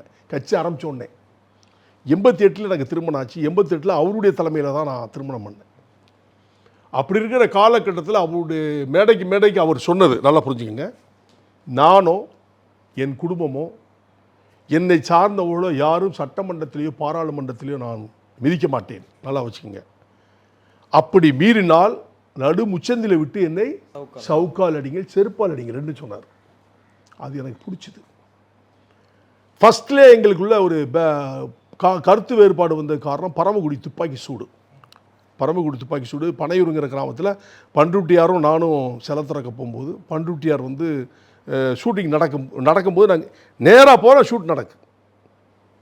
அப்போது அப்படியே போலீஸ் மறிக்கிறாங்க. நான் சிலை திறக்காமல் போக மாட்டேன்னு சொன்னால் அன்றைக்கி நைட்டு 1 மணிக்கு சிலையை திறந்துட்டு வரேன். டாக்டருக்கு ஃபோன் பண்ணுறோம். அப்போ இந்த தொலைபேசி இதுதானே. ஃபோன் பண்ணும்போது 4 பேர் இறந்துட்டாங்க, இம்மிடியேட்டில் எனக்கு போராட்டத்தை அறிவிங்கன்னு டாக்டருக்கு நான் தான் ஃபோனில் பேசுகிறேன். கொஞ்சம் பொறுமையாக இருப்பா, என் பையனுக்கு கல்யாணம் வச்சுருக்குன்னு சொன்னது அந்த பாவம் தான் அவருக்கு ஆட்டுது. நான் என் பையனுக்கு கல்யாணம் வச்சுக்க கொஞ்சம் பொறுமையாருன்னு சொல்லி என்னை ஆஃப் பண்ணார். அப்போ தான் மதுரைக்கு வரும்போது, என் மக்களுக்கு ஒன்றுனா நீ போராட்டம் நீங்கள் பண்ண மாட்டேங்கிங்க, உங்கள்கிட்ட இருக்க வேண்டிய அவசியம்னு சொல்லி ரிசைன் பண்ணி தூக்கி போட்டு வெளியில் வந்தேன். அப்படி தான் வெளியில் வந்தேன். மற்றபடி எங்களுக்குள்ளே எந்த கான்ட்ரஸ்ட் வரல. நட்பு ரீதியாக இன்றைக்கும் நாங்கள் பார்த்துக்கிட்டு இருக்கோம், பேசணும் வைக்கும். அதே மாதிரி ஐயான்னு நான் சொல்ல மாட்டேன், அவர் அண்ணனாக தான் சொல்லுவேன், அவரும் என்னை தம்பின்னு தான் சொல்லுவார். இந்த ஐயா என்று சொல்ல நான் வெறுக்கிறவன். நாங்கள் ஐயான்னு சொல்லாம நாக்கருப்புன்னு சொல்லி ஒரு காலத்தில் பேசுகிறேன். அந்த இது எனக்கு பிடிக்காது, அடிமை சொல்ல இருக்கக்கூடாதுன்னு சொல்லி. ஆனால் அவர் என்னை தம்பியாக பார்ப்பார், நான் அவர் அண்ணன் தான் சொல்லுவேன். அந்த ரீதியில் அவங்க குடும்பத்தை அவர் கொண்டு வந்து தவறு இன்றைக்கி உணர்றாரு. பார்க்கலாம் இப்போ என்ன நடக்குன்னு பார்ப்போம். Okay sir. இந்த நீங்கள் என்ன தான் மக்களுக்காக போகிறனாலும் ஒரு அரசியல் நுணுக்கங்கள் உங்களுக்கும் தெரிஞ்சிருக்கும். ஸோ இந்த 25 இந்த பிரச்சனைக்கு அன்புமணி ராமதாஸ் அவர்களுக்கும் இருக்கக்கூடிய பிரச்சனைக்கு என்ன காரணமாக இருக்கும்னு நீங்கள் யூகிக்கிறீங்க சார்? இன்டர்னல் பாலிடிக்ஸ் வந்து அவங்களுக்கு அப்பா பிள்ளைக்கு சண்டைன்னா ஒன்று பணத்தில் தான் இருக்கணும், இல்லை சொத்துனால தான் இருக்கும். 2 பிரச்சனையை தவிர வேறு ஒன்றும் இருக்காது. சொத்து பிரச்சனை தான் இருக்கும் நான் யூகிக்கிறேன். உண்மையாக கூட இருக்கலாம், இல்லாமல் இருக்கலாம். என்னுடைய யூகம் அப்படி தான் சொல்லுது. அரசியல் ரீதியான சண்டை கிடையாது. Okay sir. தமிழக மக்கள் முன்னேற்ற கழகம் வந்து திமுகவுக்கு போக வாய்ப்பு இருக்கா? ஏன்னா ஏற்கனவே திமுகவுக்கு நம்ம பிரச்சாரம்லாம் பண்ணியிருக்கோம்.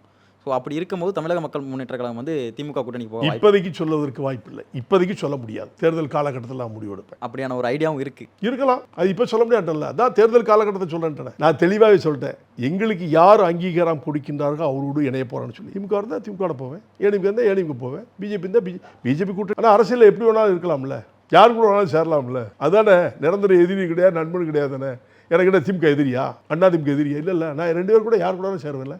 2 பேரில் யார் அதிக தொகுதி கொடுக்காங்களோ அந்த கூட்டணிக்கு போய் அப்படி சொல்ல முடியாது. அந்த கால சூழ்நிலையை பொறுத்து நாங்கள் கேட்குற தொகுதி எப்படின்னு பார்த்து அதை அனுசரித்து யார் கொடுக்காங்க அவங்களோட கூட்டணி. Okay sir. உங்களுடைய மாநாடு வந்து ஆகஸ்ட் 24ஆம் தேதி திண்டுக்கல். சமூக சமத்துவ மாநில மாநாடு அப்படிங்கிற ஒரு மாநாடு நடத்த போகிறீங்க. இந்த மாநாட்டினுடைய நோக்கம் என்ன? ஏன்னா தேர்தல் நெருங்கிருச்சு, நம்மளுடைய பலத்தை காட்டணும் அப்படிங்கிறதுக்காக நடத்துகிறீங்களா, இல்லை உண்மையிலேயே சமநீதி வரணும்னு நினச்சி நடத்துகிறீங்களா? அதிலே கேள்வி அதிலே பதில் இருக்க. சமூக சமத்துவ மாநாடு தான் நடத்துகிறேன். அது தேர்தல் நோக்கியும் வச்சுக்கோங்களேன், இதை ஒற்றுமையும் வச்சுக்கோங்களேன், ரெண்டும் சேர்த்துக்கலாம்ல, அது தப்பு இல்லையே. இது மக்களை ரெண்டும் தான். நிறைய பேர் என்ன சொல்கிறாங்க அப்படின்னா, இது போன்ற தேர்தல் நேரத்தில் மாநாடு நடத்துறது மக்களை ஏமாற்றுவதற்காக, நம்மளுடைய பேர திமுக வலிமை நடத்துறது ஏமாத்துதானா, அதிமுக நடத்துறது ஏமாத்தானா, தாவாக்கா நடத்துறது ஏமாத்தானா, விடுதலை சிறுத்தை நடத்துறது எல்லா கட்சியும் ஏமாத்துக்கு தான் போடுறாங்களா மாநாடு? நாம் எண்ணி மட்டும் சொல்றீங்களா? அப்போ எல்லா கட்சியுமே அதே தானா?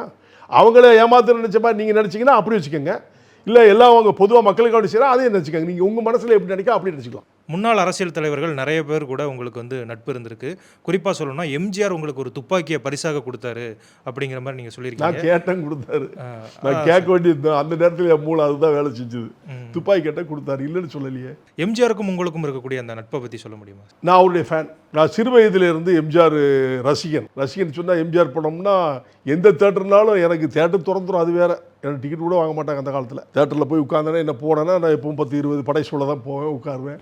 எம்ஜிஆர் படம்னா நம்ம ரசித்து பார்ப்பேன், அதுதான் எனக்கு பிடிச்சது. எம்ஜிஆர் பார்க்கணுன்னு ஆர்வம் இருந்துச்சு. அவரே என்னை தேடி வரக்கூடிய நிலை வந்துச்சு 86 என்னை வந்து பார்த்தாரு. அது மறக்க முடியாத நாள். நீங்கள் நடிகராகிறதுக்கு வாய்ப்பு இருக்குன்னு சொன்னால் நீங்கள் அதை அக்செப்ட் நீங்கள் நல்ல கேள்வி கேட்டேன். ஒரு திருப்பு நான் நடிக்கணும்னு போனேம்மா, கரெக்டு தான், அவங்க கேட்ட சார் தான். ஒரு திருப்பு நடிக்கணும்னு நான் போனேன். அப்போ அண்ணன் சைதை துரைசாமி, அவர் பேர் கூட மறந்து போச்சு, அவர்கிட்ட போய் நீ போய் பாரு, நீ நல்லா நடிக்கலாமான்னு சொல்லி அனுப்பிச்சி விட்டார். என்னையை பார்த்துட்டு அவர் ப்ரொடியூசர் என்னை பார்த்து, இப்படி வந்து இவ்வளோ உயரத்தில் வந்து நிற்கிற நீ எப்படிப்பா நடிக்க வைக்கினார். அப்படியே போயிட்டேன், அதோட போச்சு, நடிக்க போகல. இன்னும் நடந்தது உண்மை. இப்போ நடிக்கலான்னு ஆசை இருக்குது. யார் சேக்கா? பாஜக மாநில தலைவர் நயினா நாகேந்திரன் உங்களுக்கு எப்படி ஒரு ஃப்ரெண்ட்ஷிப்பில் எந்த பாண்டிங்கில் இருக்கு? அவங்க அப்பா காலத்துலேருந்து எனக்கு பழக்கம். அவங்க அப்பா எனக்கு ரொம்ப நண்பர். நான் ரொம்ப சுட்டியாக சேட்டை பண்ணிகிட்டு இருக்க காலத்தில் அவங்க அப்பா என்னை கூப்பிட்டு அட்வைஸ் பண்ணுவார். யார்? நயினா நாகேந்திரனுடைய அப்பா. அப்போ இவங்கெல்லாம் படிச்சுக்கிட்டு இருந்தாங்க, என்னோட வயசு ரொம்ப கம்மி. அவங்க குடும்ப நண்பர். அந்த காலத்துலேருந்து இந்த நட்பு இன்னைய வரைக்கும் தொடர்ந்துக்கிட்டு இருக்கு. அதில் எந்த மாற்று கருத்து இல்லை. நட்பு ரீதியான பழைய காலத்து நட்பு, இன்றைய நட்பு அல்ல. கிட்டத்தட்ட 40 வருஷம் நட்பு. சார் இப்போ இருக்க அட் ப்ரெசென்ட்டில் இருக்கிற இப்போ தேர்தல் காலத்தை விட்டுடுங்க, இப்போ இருக்க இந்த நிமிஷம் வரைக்கும் பார்த்தீங்கன்னா ஓரணியில் தமிழகம், திமுகவுக்கு எதிராக ஒரு அணி, இதில் எதுக்கு நீங்கள் ஆதரவு சார்? அது அவங்க வியூகம். நான் எல்லாரும் ஒரே அணியில் தான் பார்க்கேன். மக்களெல்லாம் நான் ஒரு அணியில் பார்த்துட்டு இருக்கேன். அவங்க ஒவ்வொருத்தரும் ஒரு தலைமை வச்சுருப்பாங்க, அதை நான் ஏற்றுக்கணும்னு அவசியம் இல்லைல்ல. மக்கள்லாம், தமிழ்நாட்டு மக்கள்லாம் ஒரே அணி, காசு கொடுத்தா ஓட்டு போடுற அணி. அந்த அணியிலேருந்து என்றைக்கு விடுதலையோ அன்றைக்கி தான் நாட்டு மக்களுக்கு விடுதலை. தமிழ்நாட்டு மக்களுக்கு, இந்திய பேசிடக்கூடாது, தமிழ்நாட்டு மக்களுக்கு விடுதலை. அதுதான் என்னுடைய கான்செப்ட். நம்ம போட்டிடுறோம் அப்படின்னா தொடர்ந்து இந்த தென் மாவட்டங்களில் தேர்ந்தெடுக்கிறதுக்கான காரணம் என்னவா இருக்கு? பிறந்தது, வளர்ந்தது, வாழ்ந்தது, ஓடுனது, அலைஞ்சது, எல்லா வில்லேஜுக்கும் போனதெல்லாம் அங்கே என் கால் படாத இடமே கிடையாது. அதனால் அங்கே விரும்புகிறேன். இல்லை அதுக்காண்டி தென் மாவட்டம் சென்னைக்கு வரல. என் சென்னையில் வீடு நம்ம பக்கத்தில் இருக்க வீடு தான். இல்லை, திருவாடானை தொகுதியாக இருக்கட்டும், முதுகுளத்தூர் தொகுதியாக இருக்கட்டும், இந்த மாதிரி அந்த சமூகம் சார்ந்து இருக்கனால அங்கே போய் போட்டிடுறோமோ? இல்லை, அப்படிலாம் சொல்லுவேன். அப்படி பார்த்தா எக்மோர் கான்ஸ்டியூஷனில் ஜெயிச்சதை தோந்தான்னு அறிவிச்சாங்களே, அது இப்படி நாங்கள் எங்கள் சமூகம் அங்கே இருக்கு இல்லையே. ஜெயிச்சதை தோந்தான்னு தானே அறிவிச்சாங்க. இங்கே சமூகமே இல்லையே. சமூக ரீதியான காரணம் எதுவுமே அது அரசியல். அரசியல் வேறு, சமுதாயம் வேறு. இன்னைக்கு அந்த கான்செப்ட் அரசியலே வந்து நம்ம சமுதாயத்துக்காக தானே பண்றோம். ஆமா, இல்லைன்னு சொல்ல அப்போ அப்படி பண்ணோம். இப்போ அந்த கால சொல்ல இல்லைன்னு சொல்றேன். அப்போ இருந்துச்சு. அப்படி பார்த்தா காமராஜர் புள்ள சாதி பார்க்காம ஒரு தொகுதியிலையும் கேண்டிடேட் போட்டாங்க. இப்போ சாதி பார்த்து தானே கேண்டிடேட் போடுறாங்க. இல்லை, நம்ம இது யாரு கொண்டு வந்தா? திராவிட கட்சி தானே கொண்டு வந்துச்சு. இல்லை, தேவர்னா தேவர் நிற்கணும், நாடார்னா நாடார் நிற்கும், தேவந்தர்னா தேவந்தர் நிற்கணும், பறையன்னா பறையன் நிற்கணும், வில்லாள்னா வில்லாள் நிற்கணும். இது எல்லாம் யார் கொண்டு வந்தது? திராவிட கட்சி தானே கொண்டு வந்துச்சு. காமராஜர் புள்ள அப்படி இல்லை, யார் வேணாலும் எங்கே வேணாலும் நிற்கலாம், எங்கே வேணாலும் ஜெயிக்கலாம். நம்ம சமுதாயம் பார்க்காம நிற்கிறோம் அப்படின்னா நம்ம ஏன் தென்காசியில் நிற்கணும்?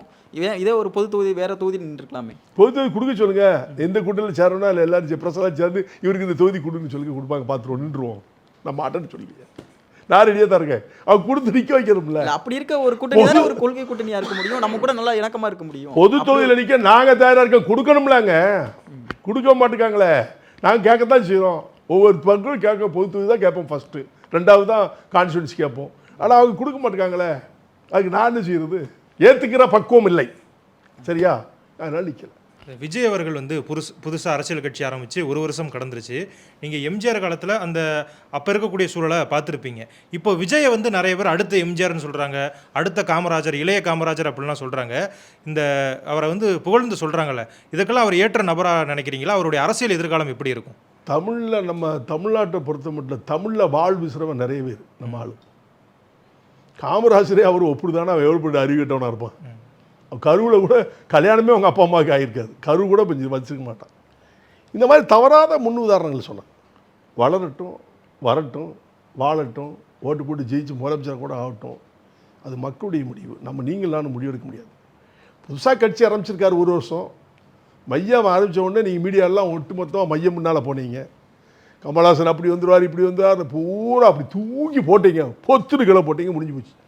இப்போ அவருடைய மையம் கட்சி இருக்கா இல்லையாங்கிறது கூட தெரியல. நம்ம கமலஹாசனையும் விஜயும் ஒரே தராசில் வச்சு பார்க்க முடியுமா? அந்த ஒப்பீடு சரியா இருக்கும்னு நினைக்கிறீங்களா? நான் சினிமாவை பார்க்குறேன், அவர் அரசியலை பார்க்கல. யாரை? கமல்ஹாசனை.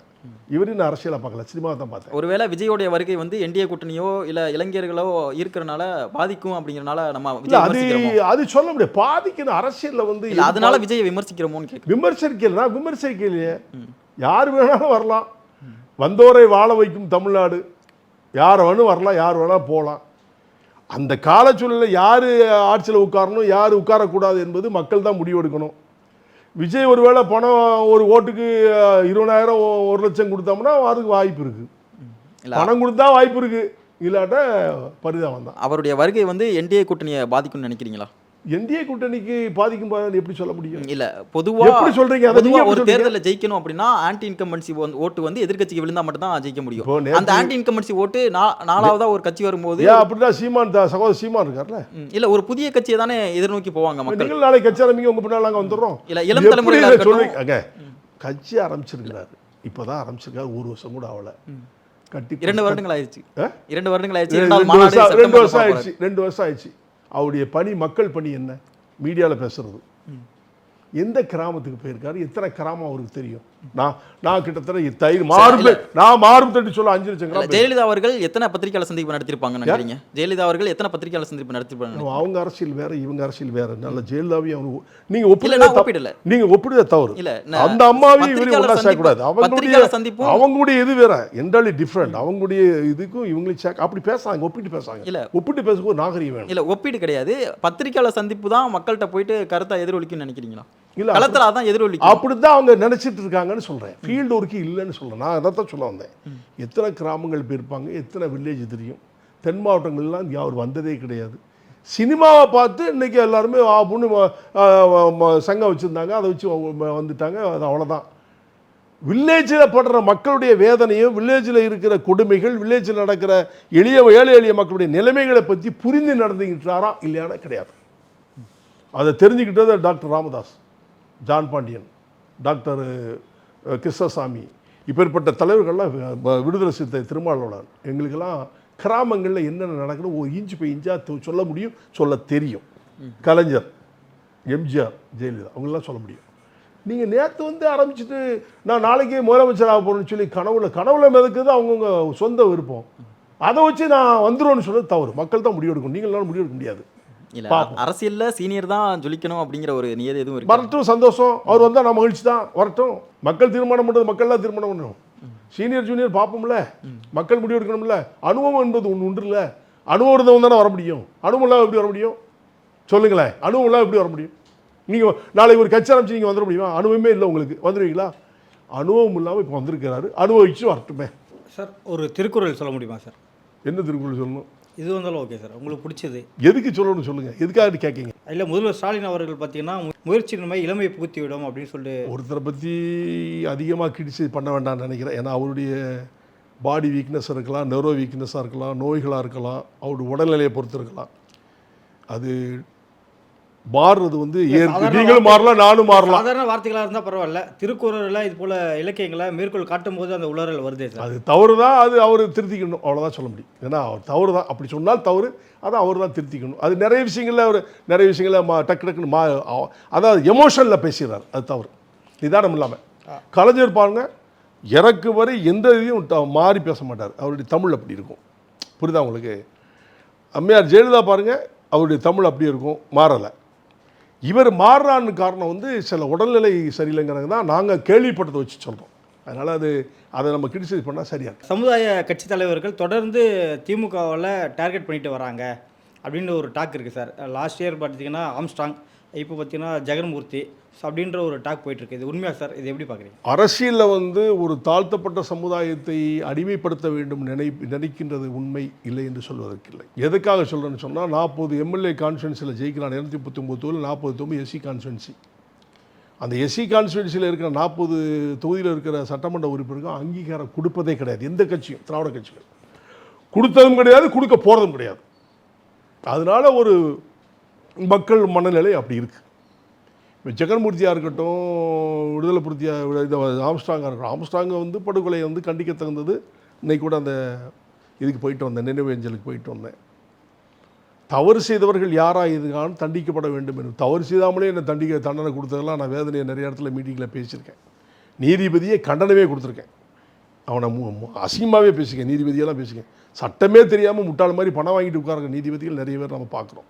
எல்லாத்தையும் சொல்ல முடியாது, ஒரு சிலவங்கள தான் சொல்கிறேன்.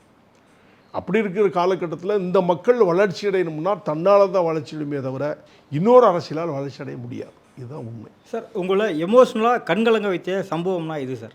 என்ன எமோஷனலாக கண்கலங்க வச்சதுன்னு சொன்னால் நான் கண்கலங்கினதே கிடையாது இது வரைக்கும். எனக்கு தெரிஞ்சு கண்கலங்க வச்சது சம்பவம் எப்படி யோசிக்கிறதுன்னு தெரியலையே. இல்லை சார், ஒரு பிரச்சாரத்துக்கு போயிருப்பீங்க, அங்கே மக்கள் ஒரு குறைகளை சொல்லியிருப்பாங்க, அதெல்லாம் ஒரு ஆரம்ப இப்போ காலகட்டத்தில் நேற்று நடந்ததெல்லாம் கண்கலங்க வச்சுது.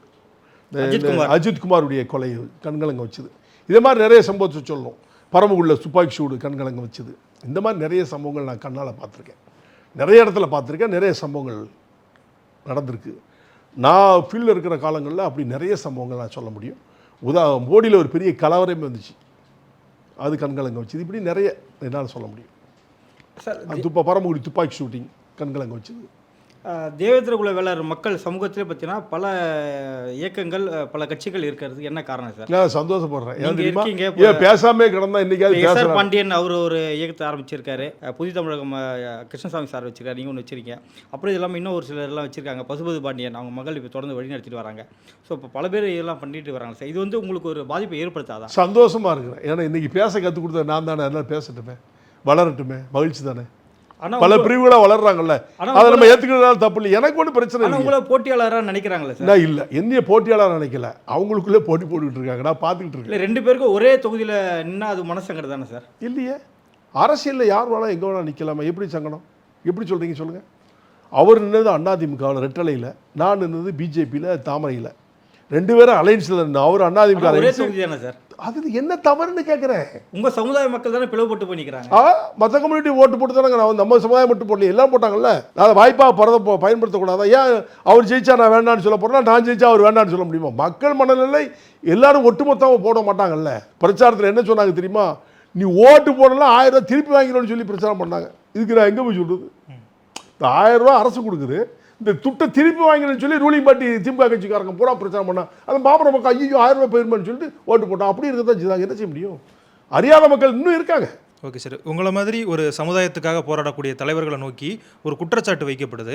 அது உங்களுக்கு பொருந்துமா அப்படிங்கிறது நீங்கள் தான் பதில் சொல்லணும். அதாவது மக்களுக்காக போராடுறாங்க, போராடும் பொழுது அவங்க வந்து ஏழையாக இருக்காங்க, மக்களோட மக்களாக இருக்காங்க. ஒரு கட்டத்துக்கு வந்ததுக்கப்புறமா செல்வ செழிப்போட நிறைய செல்வாக்கான ஒரு வாழ்க்கையை வாழ்கிறாங்க அப்படிங்கிற ஒரு குற்றச்சாட்டு இருக்குது. அது உங்களை மேலும் நிறைய பேர் வைக்கிறாங்க. அதற்கு உங்களுடைய பதில் என்னது? நான் பிறக்கும்போதே வசதியான குடும்பத்தில் பிறந்தவன். நல்லா புரிஞ்சுக்கங்க, நான் வந்து கஷ்டப்பட்ட ஃபேமிலியில் பிறக்கல. எங்கள் அப்பா ஆர்மியில் இருந்தார், எங்கள் அண்ணன் ஏடிஎஸ்பியாக இருந்தார், என் தம்பி பேங்க் ஆஃபீஸராக இருந்தான், நான் பொலிட்டிஷியனாக இருந்தேன். சரிங்களா? என் ஒய்ஃப் லாயர், லீடிங் லாயர், இன்றைக்கி senior counsel, bar council executive chairman. என் பிள்ளைங்க 2 டாக்டர்ஸ், எல்லாமே ஹைஃபை சொசைட்டியில் வந்திருக்கேன். ஆரம்ப காலத்தில் நான் குடிசல் வீட்டில் இல்லை, மாடி. எங்கள் வீடு பேர் பட்டாளத்துக்காரர் வீடு தான் பேர், மாடி வீடு தான். அப்போவே வாழ்க்கை தரம் உயர்ந்தே இருந்தோம். நான் விவசாயத்தை நேசிக்கிறேன். எனக்கு இன்றைக்கும் விவசாயம் நான் பார்த்துட்டு தான் இருக்கேன். இன்றைக்கி என் வீட்டில் ஒரு 10-20 மாடு வச்சுருக்கேன், விவசாயம் வச்சுருக்கேன், தென்னை வச்சுருக்கேன், மாந்தோப்பு வச்சுருக்கேன், எல்லாம் வச்சுருக்கேன். அக்ரிகல்ச்சர்லாம் ரொம்ப ஈடுபாடு, என்னுடைய குலத்தொழில். அந்த ஈடுபாடில் நான் உயர்ந்தேனே தவிர நீங்கள் காசு கொடுத்தோ, இந்த அரசியல் தலைவர்களுக்கு காசு கொடுத்தோ, ரோட்டில் போய் பிச்சை எடுத்தோ, மற்றவன்கிட்ட போய் கையேந்தியோ நான் வளரலை. நான் என்னுடைய வாழ்க்கை தரத்தை நானே வைத்துக்கிட்டேனே தவிர நான் தாழ்ந்து போகலை. ஆனால் உங்களை நோக்கி இந்த குற்றச்சாட்டு வைக்கிறதுக்கான காரணம் என்ன? அவன் அறியாமல் பேசுகிறான்னு அர்த்தம். அவன் புரியாமல் அறியாமல் பேசுகிறான். அவனுக்கு போய் பதில் எப்படி சொல்ல முடியும்? என்னை எவன் தாழ்த்தி பேசுகிறானோ அவன் உயர்ந்தவனாக இருக்க முடியாது, அவன் தாழ்ந்தவனாக தான் இருக்க முடியும். சார், இந்த பாண்டியன் பட்டம் குறித்து ஒரு சர்ச்சை இருக்குல்ல சார், இது எப்படி பார்க்குறீங்க சார்? பாண்டியன் பட்டம் எனக்கு எங்கள் அப்பா வச்ச பேர் தான், ஜான் பாண்டியன் பேர் வச்சது. எப்படி வச்சாருன்னு எனக்கு தெரியாது. அந்த காலத்தில் நான் பிறக்கும்போது எனக்கு பேர் ஜான் பாண்டியன், எங்கள் அண்ணனுக்கு பேர் செல்லத்துறை பாண்டியன், அப்படி எங்களுக்கு பேர் பாண்டியன் மட்டும். இல்லை தேவேந்திர குல வேளாள மக்கள் எல்லா மக்களுமே வந்து அந்த பாண்டியன் அப்படிங்கிற ஒரு பட்டத்தை வந்து பின்னாடி போட்டுக்கிறதுக்கான காரணம் என்ன? அதுக்கு ஜான் பாண்டியன் தான் காரணம். இல்லை அதுக்கு ஜான் பாண்டியன் ஜான் பாண்டியன் தான் காரணம். ஏன்னா நான் அப்போ ஆரம்ப காலத்தில் நான் எல்லாருக்கும் பேர் வைக்கும்போது பாண்டியனுங்கிற பேரை வச்சு தான் வைப்பேன். பசுதி பாண்டியனுக்கு பேர் வச்சது யார் தெரியுமா? ஜான் பாண்டியன் தான் வச்சான். காசி பாண்டியனுக்கு பேர் வச்சது யார் தெரியுமா? ஜான் பாண்டியன் தான் வச்சான். தங்கராஜ் பாண்டியனுக்கு பேர் வச்சு யார் தெரியுமா? ஜான் பாண்டியன் தான் வச்சான். இந்த பாண்டியனுங்கிற பெயர்லாம் என்னுடைய பெயரை வைத்து தான் வைப்பாங்க. ஏன்னா அந்த காலத்தில் ஒட்டுமொத்த தேவர்களும் பாண்டியன்னு நம்ம கூப்பிடணும், தேவேந்திர குல மக்கள் அப்படின்னு வச்சுருந்தாங்க சட்டம் மாதிரி. யார் தேவரை பார்த்தாலும் நம்ம எங்கள் தேவேந்திர குல மக்கள் பாண்டியன் வாங்க பாண்டியன் வாங்கன்னு சொல்லுவாங்க. என் பெயர் அதில் இருக்கிறனா நான் எல்லாருமே பாண்டியன் சொல்லி பேர்கள் வைக்க ஆரம்பித்தேன். அதனால் எல்லோரும் பாண்டியன் வச்சாங்க.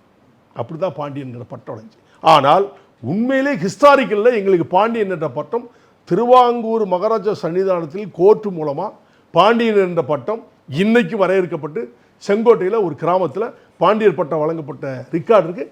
நீங்கள் மீடியா போய் பார்க்கலாம். பாண்டியன் பட்டம் பாரம்பரியம் உள்ள பட்டம் தேவேந்திர குல வேளாளர். சார் திமுகவோட இந்த 4 ஆண்டு ஆட்சி காலத்தை எப்படி பார்க்குறீங்க சார்? நல்லதும் நடக்கலை, கெட்டதும் நடக்கலை. கெட்டது நடக்கு இப்போ தான் போயிட்டு வந்தேன்னு சொல்லுங்க சார். அஜித்குமார் இதுக்கு 1 2 ஏங்க ஒரு ஆட்சியில் இல்ல, இருந்தால் 24 நடந்திருக்கு, ஒரே 1 நிமிஷம், 2 ஒரு சொல்றீங்க ஆட்சியில் இருந்தால் எல்லாமே நல்லது செய்ய முடியாதுங்க, கெட்டதும் நடக்குங்க. ஒட்டுமொத்தமாக நல்லவனா நீங்கள் நானும் இருக்க முடியுமா? நீங்கள் நல்லவனா? இல்லை சார் நீங்க நல்லவனா இருக்க முடியுமா? ஏதாவது தவறு பண்ணா இருக்கீங்களா? என்கவுண்டர் நடந்ததுன்னு சொன்னீங்க, அதுக்கு நீங்க கண்டனம் தெரிவிச்சேன். நீங்க அப்ப 24 கூட இன்னும் 2 சேர்ந்து சார் சேசிங்கராஜா திருவேங்கடம் அது 26 இது வந்து இங்க பாருங்க, இன்னைக்கு பொறுத்த மட்டும் ஆட்சியை பொறுத்த மட்டும் நிலை இல்லாமல் தான் இருக்குது, இல்லைன்னு சொல்ல. கெட்டது நடக்குது, நல்லது நடக்குது, 2 நடக்குதுன்னு தான் சொன்னேன். நம்ம பேசிட்டு இந்த ப்ரெசென்ட்ல கூட ஏதோ ஒரு இழப்பு நடந்திருக்க வாய்ப்பு இருக்கா சார்? எது? ஏன்னா அந்த அளவுக்கு தமிழகம் தொடர்ந்து ஒரு நிலைமை தள்ளப்படுதல வருது. எந்த ஆட்சியில் இல்லை? இதுக்கு முன்னாடி இருந்த ஆட்சியில் இல்லையா? இல்ல அந்த அதுக்கு முன்னால அந்த ஆட்சியில இந்த பிரச்சனை இருக்கிறதா அடுத்த ஆட்சியை நம்ம தேர்ந்தெடுக்கிறோம். அப்படி அதே மாதிரி ஆட்சியை தேர்ந்தெடுக்கதே காசுலன்னு சொல்லிட்டு இருக்க, நீங்க மறுபடி அதே பேசிட்டு இருக்கீங்க. ஆட்சி தேர்ந்தெடுக்கதே பணத்தினால வர்றதுன்னு சொல்றேன். மக்கள் ரெப்ரசன்டேட்டிவ் வருது, பணம் கொடுத்து வர்றான். மக்களுடைய சேவையை பார்த்து மக்கள் ஓட்டு போட மாட்டேங்கிறாங்க, வேதனையில் சொல்றேன். இந்த மக்கள் என்னைக்கு பணத்துக்காக ஓட்டு போடுறோம், அன்னைக்கு இந்த சமுதாய மக்கள் இந்த நாட்டுடைய மக்களுடைய நிலை பரிதாப நிலை தான். பணத்தை கை நீட்டி வாங்கிட்டா பிச்சைக்காரணி. நான் உனக்கு ஓட்டு போடுறேன், நீ காசு கொடுக்குற ஓட்டு போட்டுறேன். அந்த மக்கள் மாறினா மட்டும்தான் இதை நல்லதுன்னு சொல்ல முடியும். இல்லை நீங்கள் அடுத்த கூட்டணியில் இது பண்ணும்போது திமுக கூட்டணியோ அதிமுக கூட்டணியோ அதில் இடம்பெறும் போது அந்த கூட்டணி தலைமை கட்சிகளுக்கு இந்த ஆணையை இடுவீங்களா நீங்கள்? ஏங்க மேடைக்கு அதிகமாக கூட்டணி கட்சி தலைமையிலே சொல்லலாம் சார், நீங்கள் காசு கொடுக்காதீங்க, நாங்கள் ஜென்யூனாக மீடியாவிலே சொல்லிட்டு இதுக்கு மேலே நான் எங்கே சொல்லணும்னு விரும்புறீங்க எனக்கு புரியல. மீடியா தனித்தனியாக ஒருத்தராக கூப்பிட்டு சொல்ல முடியுமா? 7.5 கோடி பேரையும் கூப்பிட்டு சொல்ல முடியுமா? மக்கள்கிட்ட சொல்ல வேணாம் சார், கூட்டணி கட்சி மக்கள்கிட்ட தான் சொல்கிறேன். நான் மக்கள்கிட்ட சொல்கிறேன், கொடுக்குறவங்ககிட்டே சொல்லலாம். மக்கள்கிட்ட சொன்னால் போதுமே. மக்கள் நீ வாங்காம இப்போ ஒன்று உதாரணத்துக்கு ஒன்று சொல்கிறேன், டாஸ்மார்க்கை எடுக்கணும்னு சொல்லி எல்லாரும் போராடிக்கிட்டு இருக்கோம். அது மக்கள்கிட்ட தான் சார் கொஞ்சம் பொறுங்க. டாஸ்மார்க்கை எடுக்க சொல்லி போராடிக்கிட்டு இருக்கோம். இந்த மக்கள் போய் அங்கே குடிக்காம இருந்தால் டாஸ்மாக் கடை இருக்குமா? நான் கேட்குறேன். இல்லை குடிக்கிறதுனால கடையா இல்லை விற்கிறதுனால மதிப்பிரியார்கள்? நீ குடிக்காதாங்கிற, நீ குடிக்காம அந்த கடையை மூட வைக்க ஒரு கடை இருக்கு, டெய்லி 500-1000 பேர் குடிச்சா வருமானம். சரி, மது ஆலைகளாவது இங்கே மூடல சார். தமிழ்நாட்டில் இயங்கக்கூடிய மது ஆலைகளையாவது மூடக்கூடாது, மூடவே கூடாது, தீ வைக்கணும். மூடவே கூடாது, தீ வச்சு காலி பண்ணிடணும். இருக்கவும் பூரா ரூலிங் பார்ட்டி பூரா கடையை வச்சுக்கிட்டு இருக்கான், ரூலிங் பார்ட்டி பூரா ஆலையை வச்சுக்கிட்டு இருக்கான். இதை போய் நீங்கள் நான் எப்படி தடுக்க முடியும்? சாதாரண அஜித்குமார் ஒரு வண்டி தள்ளல் சொல்லி ஒரு பொய் வழக்கு போட்டு அவனை அடிச்சு கொள்ற காலம் இது. நீங்கள் நான் நினைச்சா முடியுமா? நடக்குமா? அது நடக்காத பேசுங்க. இல்ல நான் நினைச்சா நடக்காது, அட்லீஸ்ட் நீங்க நினைச்சா யார் நினைச்சாலும் நடக்காது. அதிகாரம் என்பது பவர் ஜாஸ்தி, பவர்கிட்ட நீங்கள் நான் நெருங்கவே முடியாது. அரசாங்கம் என்பது பெரிய எந்திரம், அந்த எந்திரத்தை மோதினா சாதாரண மக்களால் கூட மோத முடியாது. அவன் எந்திரத்தில் போய் எப்படி முட்டிட்டு நம்மளை ரத்தத்தை பார்த்துக்கிட்டு இருக்கிறா? ஆனால் அரசாங்கம் என்ற எந்திரத்தை மோது சாதாரண விஷயம் இல்லை. அப்போ உலகப்போர் வந்து தமிழ்நாட்டு ஒரு குண்டை போட சொல்லுவோம், அப்போ தான் சரியாகும். இல்லை திமுக மேலே நம்ம கடுமையாக விமர்சனம் வைக்காததுக்கு காரணம் என்னன்னா, நம்ம ஒருவேளை 2026 அந்த கூட்டணிக்கு போக வாய்ப்பு இருக்கும், அதனாலேயே நம்ம விமர்சனம் வைக்கலன்னு சொல்லலாம். விமர்சனம் வைக்காமலாம் இன்றைக்கி அஜித்குமாரை பற்றி பேசுகிறேன், விமர்சனம் வச்சு தானே பேசுகிறேன். தவறு, முற்றிலும் தவறு. அதிகாரிகளை காப்பாற்ற துடிக்கிறீங்க, தவறு. அந்த அதிகாரியை கண்டுபிடிச்சி கொடு, அந்த பொம்பளை அரெஸ்ட் பண்ணி உள்ளே போடுங்க, ஏன் ஒன்று ஆக்குங்க, ஏன் செய்ய தயங்குறீங்க அப்படி பேசத்தான் சொல்ல. விமர்சனத்தை தாண்டி நம்ம என்ன அரசுக்கு அழுத்தம் கொடுத்தோம் அப்படிங்கிற ஒரு கேள்வி இருக்கும்ல. முதலமைச்சர் தான் நம்ம வேண்டுகோள் வைக்கும், மீடியா மூலமாக வேண்டுகோள் வைக்கும், செய்யுங்கன்னு சொல்லுவோம். செய்ய மாட்டேங்காங்கன்னா அது அவருடைய எண்ணம் தான், நம்ம சொல்ல முடியாதா, நிர்பந்தப்படுத்த முடியாதா, அவர் தானே செய்யணும் இன்ட்ரெஸ்டா. இப்போ சிபிஐ கொண்டு கொடுத்தவர் ஏன் இதை அரெஸ்ட் பண்ணி உள்ளே போட்டுக்கலாமா, இந்த பொம்பளையை ஏன் அரெஸ்ட் பண்ணல, எஃப்ஐஆர் போடல, ஏன் எது மறுக்குது? என்ன காரணம்? இல்லை வெளிப்படைத்தன்மையா சிபிஐக்கே நான் வழக்கை ஒப்படைக்கிறேன் அப்படின்னு சொல்லிட்டாரு. ஏன்னா அது ஒன்று நடக்காதுன்னு தெரியும் அவருக்கு. சிபிஐ ஒன்றுமே பண்ணாதுன்னு அவருக்கு தெரியுங்க, முதலமைச்சருக்கு தெரியும். நிறைய வழக்கு சிபிஐ வழக்கு சும்மா தான் கிடக்கு தெரியுமா உங்களுக்கு? தமிழ்நாட்டில் நிறைய சிபிஐ வழக்கு, எதுவுமே முடிவிட்ட வழக்கு. ஏதாவது ஒன்று நீங்கள் மீடியா சொல்லுங்கள், நானாக தெரிஞ்சுக்கிறேன். ஏதாவது ஒன்று சொல்லுங்கள் பார்ப்போம். மீடியாவில் சிபிஐ வழக்கு இந்த மாதிரி தண்டனை கொடுத்துச்சு, ஏதாவது ஒன்று சொல்லுங்களேன். இல்லையே, கண் துடைப்பு. இல்லை தமிழக மக்களுக்காக தமிழக மக்கள் முன்னேற்ற கழகம் வந்து எந்த அளவுக்கு போராடி இருக்கு, என்னென்ன விஷயத்துக்கு குரல் கொடுத்துருக்கு அப்படிங்கிற கேள்வி இருக்குல்ல. இப்போ நம்ம திடீர்னு வந்து மாநாடு போடுறோம், தேர்தல் வர சமயத்தில் நம்ம மாநாடு போடுறோம் அப்படின்னா அப்போ நம்மளும் சீசன் பொலிட்டிஷனோ அப்படிங்கிற ஒரு கேள்வி எழும்ல. இல்லை அப்படி கிடையாது. இல்லை இது வரைக்கும் நம்ம இந்த 4 ஆண்டுல நம்ம மக்களுக்காக எத்தனை போராட்டங்களை முன்னெடுத்திருக்கோம்? இப்போ நிறைய போராட்டங்கள் பண்ணியிருக்கோம். நீங்கள் முன்னெடுத்தல மட்டும் சொல்லுங்க. நிறைய போராட்டங்கள் நம்ம முன்னெடுத்துருக்குறோம், இல்லைன்னா சொல்ல முடியாது, பட்டியலிட்டு சொல்ல முடியும். மாநாடு நடத்துதை நீங்கள் வந்து 5 ஆண்டுக்கு ஒரு முறை மாநாடு எல்லா மாவட்டத்திலையும் போட்டுகிட்டே இருக்கும். ஒவ்வொரு மாவட்டம் போட்டோம். கடந்த முறை போடும்போது நான் தஞ்சாவூரில் போட்டிருந்தேன், இந்த முறை நான் திண்டுக்கல்லில் போட்டிருக்கேன், அதுக்கு வந்து முந்தின முறை மதுரையில் போட்டேன், அதுக்கு முந்தின முறை திருச்சியில் போட்டேன். இப்படி ஒவ்வொரு மாவட்டமாக போட்டுக்கிட்டு இருக்கேன். திண்டுக்கல்ல இது வரைக்கும் போடலான்னு திண்டுக்கல்ல போட்டிருக்கேன். அதுதான் உண்மை. சார், முன்னாடி வந்து என்னுடைய சமூகத்துக்கு நான் சப்போர்ட் பண்ணுறேன் அப்படின்ற மாதிரி சொன்னீங்க. இப்போ வந்து எல்லாரும் சமம் அப்படின்னு சொல்கிறீங்க. அதிமுகவோட ஒரு சலசலப்பு இருந்தது, இப்போ அதிமுகவோட ஒரு கூட்டணி. திமுகவை பற்றி கேட்டப்போ இல்லை எந்த பிரச்சனையுமே இல்லை, இருக்கலாம் அப்படிங்கிற மாதிரி. இது எப்படி இருக்குன்னா நீங்கள் வந்து ஒரு சேஃப் ஜோனில் இருக்கீங்க அப்படிங்கிற மாதிரி இருக்குது சார். உண்மை அதானா? அப்படி சொல்ல முடியாது. அரசியலில் நிரந்தர நண்பனும் இல்லை எதிரும் இல்லை கான்செப்ட் அரசியல்வாதி அத்தனை பேருக்கும் பொருந்தும். அதிமுகவுக்கு பொருந்தும், அதிமுகவுக்கு பொருந்தும், தமிழக மக்கள் முன்னேற்ற கழகத்துக்கு பொருந்தும், விடுதலை சிறுத்தைக்கு பொருந்தும், எல்லா கட்சி தலைவர்களுக்கும் பொருந்தும். அந்த கான்செப்டில் நான் சொல்கிறேன், எங்களுக்கு தமிழக மக்கள் முன்னேற்ற கழகத்துக்கு அங்கீகாரம் கொடுக்கின்ற கட்சியோடு இணைவோம். எங்களுக்கு தேவை அரசியல் அங்கீகாரம். அதை தான் நான் தெளிவுபடுத்துகிறேன், வேறு ஒன்றும் இல்லை. சார், திமிரி 7 திருப்பி அடி, கட்சியில் சேரணும்னா ஒரு 5 கேஸாவது இருக்கணும் அப்படின்னு சொல்கிற வாசகங்களை நீங்கள் எப்படி பார்க்குறீங்க சார்? இது போல் இளைஞர்களை வழிநடத்துறது எப்படி பார்க்குறீங்க? திமிரி 7 திருப்பி அடிங்கிற கான்செப்ட் வந்து 40 வருஷத்துக்கு நாங்கள் சொன்னது தான், இல்லைன்னா சொல்லலை. திரும்பி பார்க்க அடிங்கிறது வந்து அந்த காலத்தில் கொடுமையாக இருந்த காலத்தில் அதை சொன்னோம், சுலோகமாக சொன்னோம், திருப்பி அடிங்கடான்னு. அப்போ கொடுமைகள், ஜாதிய கொடுமைகள், அடிமைத்தனம் இந்த மாதிரி இருக்கும்போது அதை சொன்னோம். அந்த நிலையெல்லாம் மாறி இன்றைக்கி எல்லாம் சகோதரனான பிறகு அந்த அந்த ஸ்லோகமே தேவையில்லை. அப்படி சொன்னால் தவறு. இல்லை, கட்சி உறுப்பினராக இருக்கணும்னா மினிமம் ஒரு சில 5 கேஸாவது இருக்கணும். என்ன திருட்டு கேஸா? அது எனக்கு தெரியல. அப்புறம் பேசுகிறீங்க, எந்த கேஸ் சொல்லுங்கள். அப்போ கேஸுனா கேஸை பற்றி சொல்லுங்கள். ஒரு 5 கேஸ் தவறு, அது தவறு. அதுக்கு அப்படிலாம் கிடையாது. அப்படிலாம் அப்போனா அப்படி பார்த்தா தமிழ்நாட்டில் இருக்கிறவங்க நிறைய பேர் மேலே வழக்கில் அவ்வளோ தலைவராக இருப்பானே. நீ சொன்ன மாதிரி அவ்வளோ தலைவராக இருப்பானே. திமுகவில் இருக்க தொண்டர்கள் மேலே வழக்குகள் இல்லையா? அதிமுக தொண்டர்கள் மேலே வழக்கு இல்லையா? தமிழக மக்கள் முன்னேற்ற கழக தலைவர்லேருந்து தொண்டர் வரைக்கும் வழக்கு இல்லையா? விடுதலை சிறுத்தை கட்சியில் இருக்க எல்லாருமே வழக்கு இருக்குது. வழக்கை வைத்து முடிவெடுக்க முடியாது. ஒரு அரசியல் கட்சி வளர விடாமல் தடுப்பது ரூலிங் பார்ட்டி. எந்த அரசியல் கட்சி இருந்தாலும் வளர விடாமல் பார்க்கணும் ரூலிங் பார்ட்டி. அப்போ போய் வழக்கு போடுவாங்க. அடுத்த வழக்கு, அடுத்த ஆட்சி மாறிச்சுன்னா அவங்களும் போய் வழக்கு போடுவாங்க. அதாவது வளர விடாமல் தடுப்பதற்காக போடப்பட்டது பொய் வழக்கு. இதுதான் உண்மை. சார், நீங்களும் கல்லூரி வச்சுருக்கீங்க, எத்தனை ஏழை மாணவர்களுக்கு இலவசமாக கல்வி நீ வந்து பாருங்கள், பார்த்துட்டு அப்போ முடிவு சொல்லுங்கள். நானா என்னுடைய கல்லூரியை பற்றி நான் தற்பெருமையாக சொல்லக்கூடாது. வந்து சர்வே பண்ணி பார்த்துட்டு சொல்லுங்கள், நல்லா பண்ணியிருக்கீங்க. இல்லை பார்க்காம நான் சொல்லக்கூடாது. இல்லை, அது கொஞ்சம் காலதாமதம். என்னை நான் தற்பெருமையாக சொல்வதற்கு நான் தயாரில்லை. வந்து பாருங்கள் அங்கே எப்படி நடந்து. அனைத்து சமுதாய மக்களுக்கும் அந்த உரிமை கொடுக்குறீங்களா? இல்லை தேவேந்திர? அதுக்கு தான் சொன்னேன், நேராக போய் பாருங்கள், அப்போ தான் எல்லாரும் ஈக்குவல். எல்லாம் ஜாதி மதம் ஒன்றும் கிடையாது. கரெக்டாக இருக்கணும், கரெக்டாக படிக்கணும். படிப்பை தவிர வேறு எதுலேயும் கான்சன்ட்ரேட் பண்ணக்கூடாது, எதுலேயுமே கவனம் செலுத்தக்கூடாது. போய் பாருங்கள், அப்படி பர்ஃபெக்டாக இருக்கும். நூல் பிடிச்ச மாதிரி இருக்கும், தப்பு நடக்காது எங்கள் காலேஜில். கடைசி கேள்வி, உங்களுடைய 25 வருட அரசியல் வாழ்க்கை, 40 வருட பொது வாழ்க்கை, இதில் இருந்து நீங்கள் பெற்றது எது, இழந்தது எது சார்? பெற்றது வந்து மக்களுடைய எழுச்சியும் மகிழ்ச்சியும். இழந்தது என்னுடைய வாழ்க்கை இழந்தது. கிட்டத்தட்ட சிறை வாழ்க்கையிலே என்னுடைய வாழ்க்கை காலங்கள். இழந்தது வாழ்க்கையை தான். ஓகே சார், எங்களோடு இணைந்து இவ்வளோ நேரம் உங்களுடைய கருத்துக்களை பகிர்ந்துக்கிட்டீங்க. எங்களுக்கு நேரம் கொடுத்தமைக்கு ரொம்ப நன்றி. நன்றி நன்றி நன்றி நன்றி. ஒவ்வொரு மாதமும் 1 கோடிக்கும் அதிகமான பார்வையாளர்களை சென்று சேரும் பேசு தமிழா பேசு சேனலில் உங்கள் நிறுவனத்தை விளம்பரப்படுத்த வேண்டுமா? திரையில் தெரியும் எண்ணை இப்போதே தொடர்பு கொள்ளுங்கள். கருப்போடு அணிஞ்சிட்டு காலபைரவர் வழிபாடு, அதை தொடர்ந்து அவங்க செய்து வர அவங்களுக்கு இந்த தோஷம் அடிபட்டு. அந்த பேர் பவர்ஃபுல்லாக இருந்தாக்கா இவங்க பவர்ஃபுல்லாக இருப்பாங்க. அந்த பேர் ஒரு பவர்லெஸ்ஸாக இருந்தால் இவங்க பவர்லெஸ் ஆயிடுவாங்க. பைரைட்டுங்கிறது ஒரு நல்ல சக்தி வாய்ந்த கல். இந்த கல்லை நம்ம பயன்படுத்தும் போது நமக்கு பணம் வரும். இந்த வடக்கு பகுதியும் கிழக்கு பகுதியும் ஒரு தொழில் நிறுவனத்திற்கு தவறாக அமைந்தால் மிகப்பெரிய அளவில் கடனை கொடுக்கும். இந்த மாதிரி ஆன்மீகம் மற்றும் ஜோதிடம் சார்ந்த இன்னும் பல வீடியோக்கள் பார்க்கணுமா? மறக்காம திருவருள் டிவிக்கு சப்ஸ்கிரைப் பண்ணுங்க. திருவருள் டிவியுடைய சேனல் லிங்க் இந்த வீடியோடைய டிஸ்கிரிப்ஷன்ல இருக்கு.